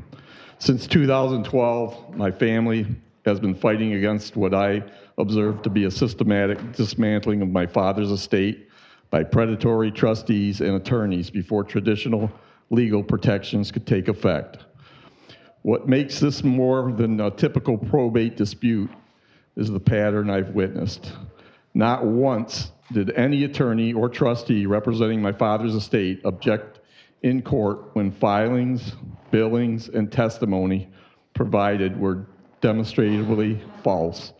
Court officers like Tom Frazier and Joe Ehrlich have worked to maintain their reputation as credible and trustworthy while fraudulently participating in what I believe constitutes an association in fact sham enterprise. They've used fraud while abusing the legal system. They are unworthy officers of the court. Most recently, on February 26, 2025, Judge Dan A. O'Brien inserted his own narrative into the court record and called in sheriffs when I attempted to speak about the commission of a crime dating back to 2013 that was proven with the conviction done by the Attorney General. Judge O'Brien has systematically struck all my briefs and statements of fact over the past 3 years, including my latest petition, as I await for reconsideration. Despite our best efforts to address these concerns through proper channels, we filed complaints with the Judicial Tenure Commission and the Attorney Grievance Commission, only to receive standard letters stating they don't see anything wrong. And they are standard letters. I know other families that have received them. We've obtained many transcripts, but have been unsuccessful with FOIA requests for the video recordings. I don't believe that you commissioners think there are no problematic judges or attorneys in your courthouse. We all know the Judge Ryan's fiasco. And she was a chief judge at the time when I was going through my stuff. We are definitely not batting 1,000 here in this county, at least regarding officers of the court. What I'm asking today is straightforward. Your assistance in obtaining the court video records from my hearings dating back to 2012. These records are essential to document what I believe is a coordinated effort that has left victims without recourse, heirs stripped of their inheritance. With your help in securing these video recordings, the facts can speak for themselves. Please guide me with whatever paperwork you need to help me get my evidence from Building Facility Director. Thank you. Thank you, Mr. White. Mrs. White. I'm going to respectfully, I'm going to need maybe like 20 extra seconds. I have a prepared speech. You've got 3 minutes. I'd like a couple extra seconds, so hopefully you won't mind. My name is Jody White, again speaking about the ongoing probate matter involving one specific probate file that began in August of 2012. The estate of John Stilling White has been systematically dismantled, and now there's over $250,000 from the last of the family's assets at stake. The winery in Farmington was sold on January 10th, 2025, after a commission of a crime took place. My brother-in-law, David, was convicted, but the other in-concert co-trustee Thomas Brennan Frazier is still holding these proceeds with no accountability or oversight. Frazier's lack of action as the court-ordered special fiduciary failed to stop David from conducting a criminal enterprise in 2015. Frazier was first introduced to our family in December 2012 as Frazier helped David embezzle the money in May of 15 at his law office with his staff, who helped David with the legal agreement that caused David to be charged solely for the crime that has him spending the next 4 to 20 years in prison. These facts were provided to the circuit court in November and to the circuit court judge in November and the district court judge in 2023. These judges are well aware of the probate sham enterprise as we are waiting for the Attorney General to indict David's partner and co-conspirator Thomas Brennan Frazier. In the meantime, I want to give you an update. In January 18, we paid $40 for filing fees to submit 2 petitions demanding the probate judge to instruct the Oakland County Probate Administration to review the estate now that a commission of a crime was proven in November of 2024. The court-appointed officer was supposed to work with the now convicted criminal completely failed to notify the probate judge of David's illegal financial actions as a fiduciary. During the February 26th court hearing, as Jeff said, the judge failed to address any of the specific concerns in the petitions, which we have. Instead, he lost his temper and violated the law right there in the courtroom. O'Brien claimed Jeff doesn't have standing in his own father's estate because attorneys violated state laws to keep their legal fees growing and going for over a decade. They created a fraudulent agreement that denied Jeff of his August 2019 Court of Appeals victory, an appeal that cost our family $17,000 to obtain once the March 17 ruling of Judge O'Brien was sent to the higher courts to be reviewed. The Court of Appeals verdict clearly stated that Judge O'Brien erred in his judgment as he not once but twice denied Jeff of his right to have a trial by jury to discuss the undue influence in this estate. This undue influence wasn't just with David and Tom Frazier, but also the Prince Law Firm, who is no longer in business here in Michigan once the Attorney General became involved in 2019. So we reported the misconduct of the Judge O'Brien to the JTC on March 28th. We haven't heard back. No surprise. On March 18th, we had to pay another $40 to have the petition because we want to get a reconsideration of value. Commissioners, this obstruction of justice must stop. Ordinary citizens cannot keep paying legal fees and court costs once only to be abused by the administrators and bad actors of this county. Our family has spent tens of thousands of dollars White, trying to navigate a system your time is up. that seems designed to protect rather than serve justice. Thank you very much. And again, Mrs. sir, White? you know what? You guys were late in here, and then you make us wait. And there's other people waiting to speak. No, and you know So, what? You thank guys, you this very is much. rude. This is rude, Mr. Woodward. And you know we've been coming Everyone here has since 3 2018. minutes, Mrs. White. You've been And here's here the lots thing. of times. You A understand crime has how been all discussed. committed. We're done. And you know what? I want to Please sit continue. down. What are you going to do? I'm just asking you to sit down. Why couldn't you just give me 40 more seconds? Please, because everyone else gets 3 minutes. Okay, no, everyone before here had a lot more than 40 seconds. We had Everyone meetings gets after 3 meetings, minutes. and we want a meeting. Mrs. White, please. We sit would down. like a meeting with probate. We've been here Please since 2018. sit down, Mrs. White. Thank you. Is Marvin still here? Is Marvin out in the audience?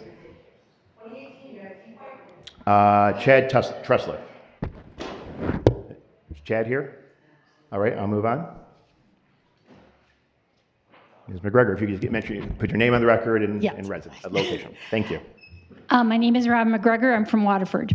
I was at the last meeting where my old township supervisor asked about the road commission and asked to be put on the agenda. It was voted down. October 20th of 2024, the road commission building started. They started construction. They had over 50 people working there. I watched it daily as I went by it. On the 20th of February, Mr. Woodward, you went to the meeting and stated that this commission had said that they wanted it to be a memorial or a memorandum to stop construction for 6 months. That's not what I said. Well, the minutes have been changed. Now it says suspended. To say what I said. It says, well, I can only say what it had in the first part of it and then the second part, because I wouldn't have even looked at it if it was on the board here. So the first part said that you asked for, or the first part said a memorandum for 6 months. The second part said suspended for 3 months. We're losing the union jobs, tariffs, costs, things like that. I sat in some of the reviews of the building that was there in the last 2 years. I like to be involved in my community. I live in Waterford, and what was going on with it. And to know that it was all of a sudden stopped, and we don't know what's going to go on. We're almost at February 20th is when it was stopped, so we have till May 20th to see what happens next. In construction, when you're leaving cement sitting there the way it is, it's not good for it. As we're doing different aspects and spending millions of dollars on a project that is costing taxpayers the money, it's not good for us. But to me, in my heart, those union jobs are the most important part. Because as a construction worker, you just don't get up and get another job. You have to have the bids for it. And Commissioner Miller, you know that better than most, being an operating engineer. So as we're bidding for things, how is that going to come to be for our community? Is that going to be an eyesore until we decide what we're going to do? And can you explain to us why it was stopped? Because in the minutes of the commissioners, there is nothing that is talked about, voted on, or even mentioned about this. Thank you. Thank you. Anybody else? I have a point of order, but I'll let the public comment go first. We're in public comment. Good evening. My name is Karen Plants. I am a resident of fashionable Ferndale. I have two requests tonight. The first, every Saturday during the summer, I take my 97-year-old mother to the farmer's market. Have you been? I doubt you have because you're all too young. The average age there has got to be 60 and above, and the parking lot is in terrible condition. Horrible. Cracks. We have money in Oakland County, don't we? Can't we get the damn parking lot paved? Should seem simple to me. Second request. I work at Hope Shelters on Baldwin and Pontiac. One of our former guests a month ago came to our door for personal hygiene products. We gladly hand out food, hygiene products, clothing to anybody who comes to our door. He was crossing back over Baldwin to the bus stop, and he was hit by a young lady driving a pickup truck and was killed for crossing the street. Hope Shelters has asked for a crosswalk there. We have a bus stop on the south side of our parking lot, and almost directly across the street is a bus stop also going north. We have asked for a crosswalk there. People go back and forth to the bus stops. People go across the street to Baldwin to get services at Baldwin. There is no excuse for a crosswalk not to be there. And it shouldn't have cost this young man his life for Oakland County to do the right thing. Thank you. Thank you very much. Anybody else for public comment from the public, not from the board? All right, isn't that for public comment? No, it's not a public comment. Oh, we got public. Oh. Welcome. Yes. Yep, let's reset. Yeah. Buenas noches. Mi nombre es Mike Flores de Troy, y yo soy Oakland County. I've missed all of you, and I'm sure some of you have missed me as well. It's been a few weeks. We've intentionally paused our public comments out of respect for Ramadan and in the spirit of hope. Hope that the ceasefire would hold and that maybe, just maybe, we could all breathe a little bit easier. But that ceasefire was short-lived, and we've watched the genocide resume, and it feels as though the world has grown darker and more fascist, especially here at home. April is Genocide Awareness Month, and April is also National Arab American Heritage Month. Yet from this floor, or from the website, or the Commissioner's database, there has been no proclamation, no recognition, and no resolution. Not a single acknowledgement of these realities, not the genocides of the past that we've learned from, and certainly not the one that's still unfolding on our cell phones. No recognition of the Arab American community that lives, works, and serves in Oakland County. Not a statement of solidarity, no effort to educate, no resolution, no proclamation, no action.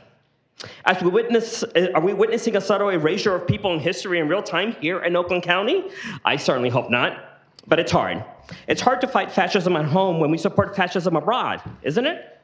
It's hard to defend DEI from political attacks when we continue to fund segregation in other countries and stand silent in the face of apartheid, isn't it? It's hard to claim that we value free press when we encourage our allies to drop US-made bombs on journalists to suppress the truth from reaching the world, isn't it? It's hard to say that we stand against authoritarianism when we provide unwavering support to far-right governments abroad, one whose leader is rejected by the majority of its own people who no longer trust his leadership or his motives, isn't it? It's hard. And it's even harder when, after months of organizing, building support, and securing the votes for a resolution that reflects Oakland County's values, a resolution that we know that we have the majority of support from this commission, it is still being blocked, not by the people, not by the votes, by one person who refuses to bring it to the floor. So I'll ask you directly, Commissioner Woodward, why is it so hard? Why don't you allow a pro-humanity resolution to be brought to the floor? Why is it so hard to bring this resolution forward that affirms life, peace, and humanity? A resolution that aligns with the shared values of all of Oakland County. It's not hard. It's heartbreaking. And the longer we delay, the more we will remember, history will remember, that it was Oakland County Commissioner Woodward who failed to bring a pro-humanity resolution to this floor. In conclusion, I ask again, why haven't we brought this resolution to this honorable floor?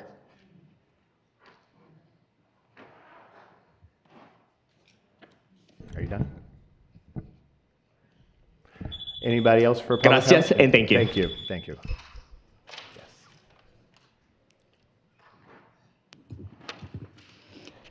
Good evening. I am Alia from Novi, and I am Oakland County. We gather tonight during Genocide Awareness Month to remember those the world tries to forget. But tonight is not just about the past. It's about Gaza, a land crying out in real time. More than 200,000 people have been killed, most of them women, most of them children. Hospitals destroyed, food and water cut off, humanitarian aid blocked, entire families gone. The air, the earth, the sky, all heavy with grief, and too often the world has met that grief with silence. But our traditions, whether we pray in churches, synagogues, mosques, or with no religion at all, teach us this: every life is sacred. And silence in the face of injustice is a betrayal of that sacred truth. So tonight we mourn, we speak, and we pray, not just with words, but with the intention to act. O God of mercy, of justice, of compassion, of peace, we cry out to you tonight for the people of Gaza, for the families trapped beneath the rubble, for the children with no shelter, no safety, no peace. We pray for the mothers whose arms now ache with emptiness. We pray for the fathers who can no longer protect their own.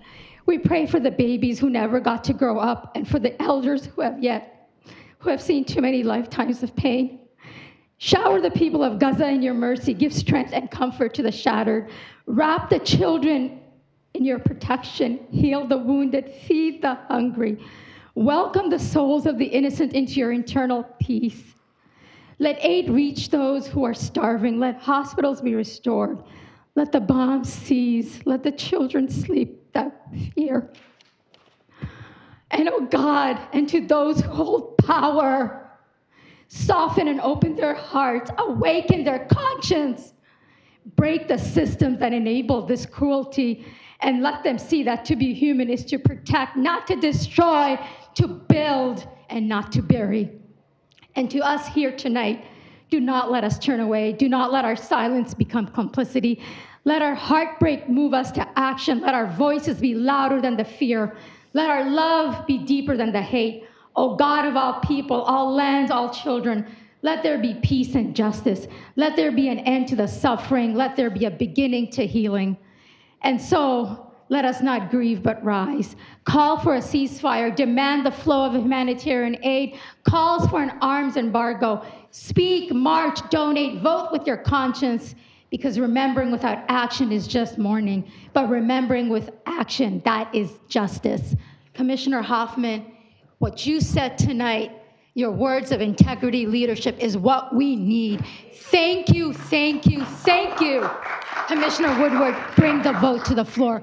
You know, everybody knows here we have the votes. Thank you very much. Any additional public comment?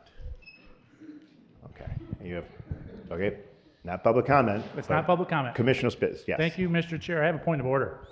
Under a hunch, I had staff do some investigation for me relative to the proper procedure in Robert's Rule for a vote on amendments. It only takes a simple majority to pass amendment. And by that, it means that Mr. Hoffman's amendment passed. The wording per section 44.1 of Robert's Rules, a majority vote is more than half of the votes cast by persons legally entitled to vote who are present and voting, excluding blanks or abstentions. So Mr. Hoffman's amendment passed. Mr. Chair, I would like to ask for a revote because I voted in error. Okay. We will move to reconsider the motion in which we'll go back. We're going to move to. May I ask a question? Can No, we do that? This is, you're talking about item 16? You're talking about item 16A, right? Yes, sir. All right, okay. The Hoffman amendment. The 16A. So, motion by Commissioner Markham to reconsider. Commissioner Gershenson will reconsider, will second the vote to reconsider the motion in which the vote was passed. All in favor of reconsidering the vote, say aye. Aye. Discuss? Oh, no, Bob, you're no. Oh, no. We're bringing the vote back up. I know, but I should have an opportunity. We got a second, a motion, a second. It should be up for discussion, then we go into the vote. I would like to say something. Okay, certainly. Thank you. While it might not change the vote, what it does do is it takes us back to following proper process and procedure and helps to ensure that decisions are made transparently and fairly, preventing favoritism, corruption, or unfair treatment, Chairman. So I just want to reiterate again, it doesn't change the vote ultimately, but process is process, and we should follow process and procedure, Chairman. Yeah, and on process, I will check our rules, because I think you're looking at Robert's rules, but let's go through this. Motion's been made by Commissioner Markham, seconded by Gershenson to reconsider. All in favor, say aye. Aye. Opposed, say nay. Nay. The ayes have it. And so the motion's before us. Then there was a motion, there was a Hoffman Amendment. I need a motion to strike the Hoffman, a motion to strike the Hoffman amendment. Oh, that's not how it works. What we'd have. We're going to pass another amendment, Commissioner Hoffman. Yeah, and the amendment's going to be to strike the Hoffman amendment. No, that's not it. Revote on the amendment. No, the vote was to reconsider the question because we passed the question. So now we have the question back. Commissioner Markham made the motion because she wanted to change her vote. So she's in the yeas? Correct. We can do it both ways. I sit here. There is, Commissioner Spiz, I'm fully aware about the amendment. We can do it two ways. Commissioner Markham will make the motion to reconsider the vote on the Hoffman amendment. Correct. I make that motion. And I will, Commissioner Gershenson will second the motion on the Hoffman amendment. Okay, that brings us back here on the Hoffman amendment. I think we talked about what Commissioner Hoffman. I just have a question. Commissioner Markham, you voted for it before? By accident. I did not. Okay, that's what I'm just trying to be clear on. You're right to vote however you want. I just wanted to understand that I meant to vote no, and I didn't make an issue of it because I thought the result was the way I would, I thought it went down. Okay. But since you've all said that wasn't correct, then I would like it to come back so that I can properly vote no like I intended. No, I understand. Okay. So, all right. On the Hoffman amendment, do you want a record roll call on it, Commissioner Hoffman? Or can we just do the vote? No. Can we just vote by vote, or do you want to take the time to? What do you want to do, Commissioner Hoffman? You want a record roll call? But Commissioner Loops has a question. Yeah, okay. Well, the question is, do you want a record roll call vote, so we just go to it? Yes, please. Okay, there we go. Thank All you. right. So what we're doing, there was a Hoffman amendment. There was a question challenging things. Some commissioners voted differently. So we are voting to reconsider the Hoffman amendment. Correct. What's the wording of the Hoffman amendment? Well, first it's a procedural vote to take the vote up again, and then we will proceed. So, okay. So a record roll call to reconsider the Hoffman amendment. Yeah, but you vote yes. Gershenson. So we are voting on reconsidering, No, it's but just a then we simple will majority. vote after That's right, we yeah. reconsider. Actually, you know what? Will you withdraw your amendment? Will I Will you withdraw? withdraw your motion? Yes. Okay. Commissioner Markham will withdraw it. Commissioner Markham, Commissioner Markham will withdraw. Commissioner Gershenson will withdraw her second. We're going to do this a different way. The question's been reconsidered. The amendment, Commissioner Woodward will make the amendment to strike the Hoffman amendment. Seconded by Gershenson. So I'm just making another amendment to the thing. We're going to vote to strike the amendment that was adopted. Okay. No, you have to vote it up or down. It's already adopted. It's already adopted. We were going through the process. We were going through the process of reconsidering it. It clearly, you're all not following, and it's getting more confusing. So what we need, the motion before us will delete the Hoffman amendment. Woodward will make it. They're arguing again, so I'm just. And then what are we going to do? So I'll make the motion, seconded by Gershenson, to get back to what we all thought we voted on. We need. I encourage a yes vote. I encourage a no vote. All right, Mr. Clerk, will you please prompt the vote? What about having number now? Because I got you and I were communicating saying like. It did not fail, it passed. So now you're just going to go back and now we're voting to strike that vote. All right. But A yes vote is to strike the Hoffman amendment. Of just correcting. All right, are we clear? A yes vote is to strike it, a no vote is to keep it. We're striking the vote. Okay, right. Just trust me. Trust me, vote no.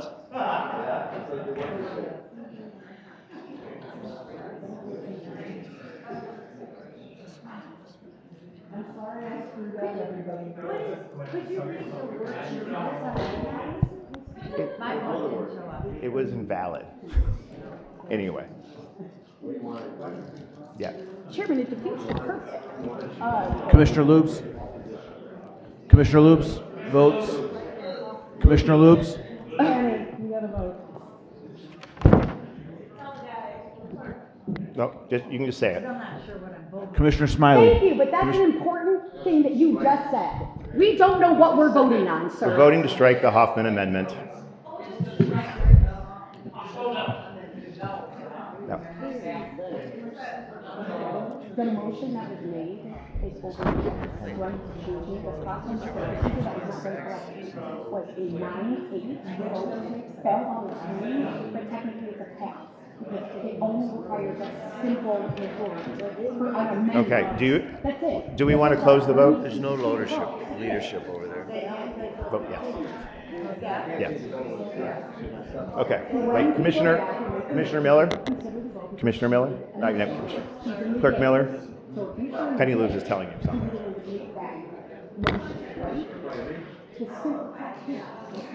Yeah. He doesn't want to pass. She made the mistake. Let it go back. Commissioner Lubes votes yes. 8 votes on 8. And it's going to have to take place. There's an opportunity for a decision. 5 minutes. It didn't fail. That's the area that needs to be corrected. Commissioner Smiley Powell? votes no. Commissioner Powell. Tell Commissioner Miller. All right, Clerk Miller? Commissioner Powell? Strike it? Yes. Commissioner Powell votes strike. aye.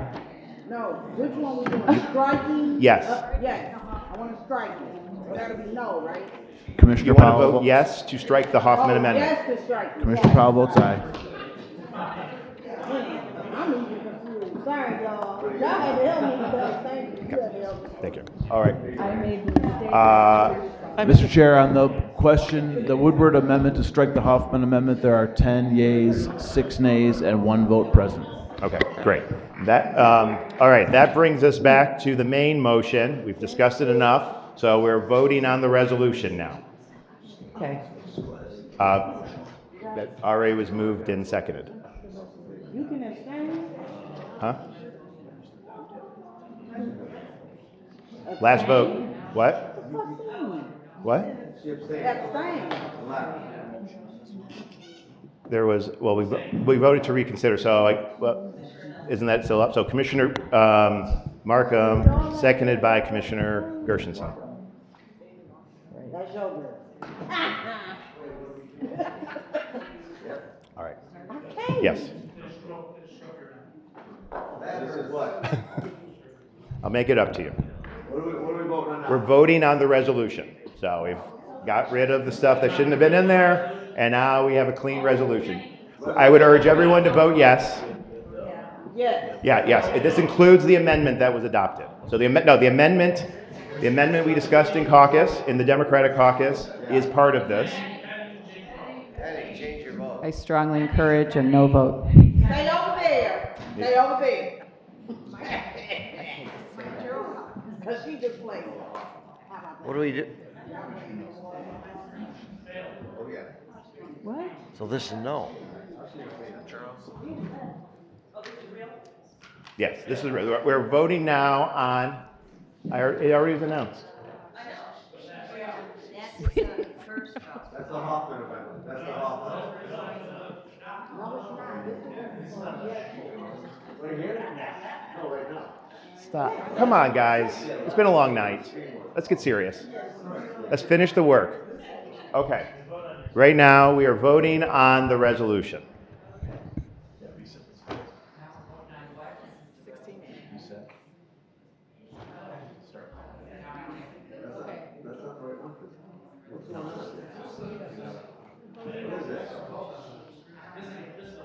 I don't know what that is.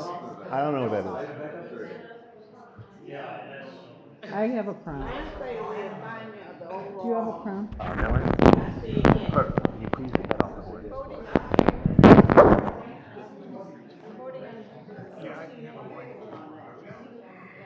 So this is just adopted.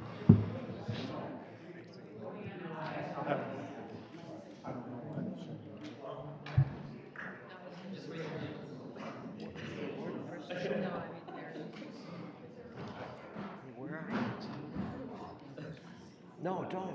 They're making us vote on the whole amendment again. For the children's village. Yes, he's making us vote on the whole thing. Just voted on my amendment. He's making us vote on the whole thing again. Yeah, we're doing it all over again. If you want to come back, please come back. And hopefully you can change your vote. No. Get your butt in here. Giddy up. Are you coming? Hello? Hey. Hey, are you coming in here?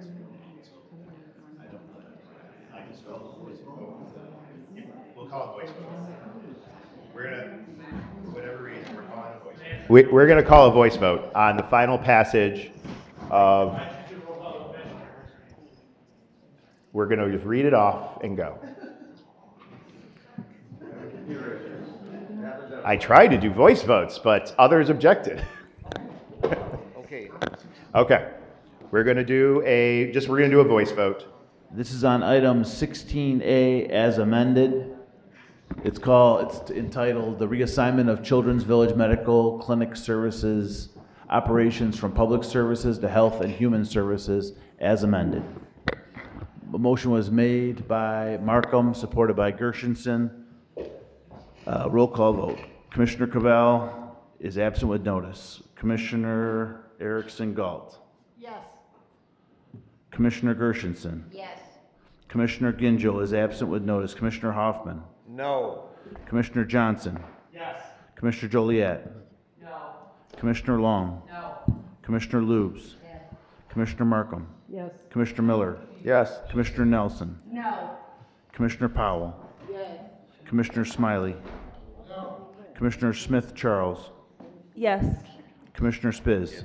No. Commissioner Taylor. Yes. Commissioner Weipert. Commissioner Woodward. Yes.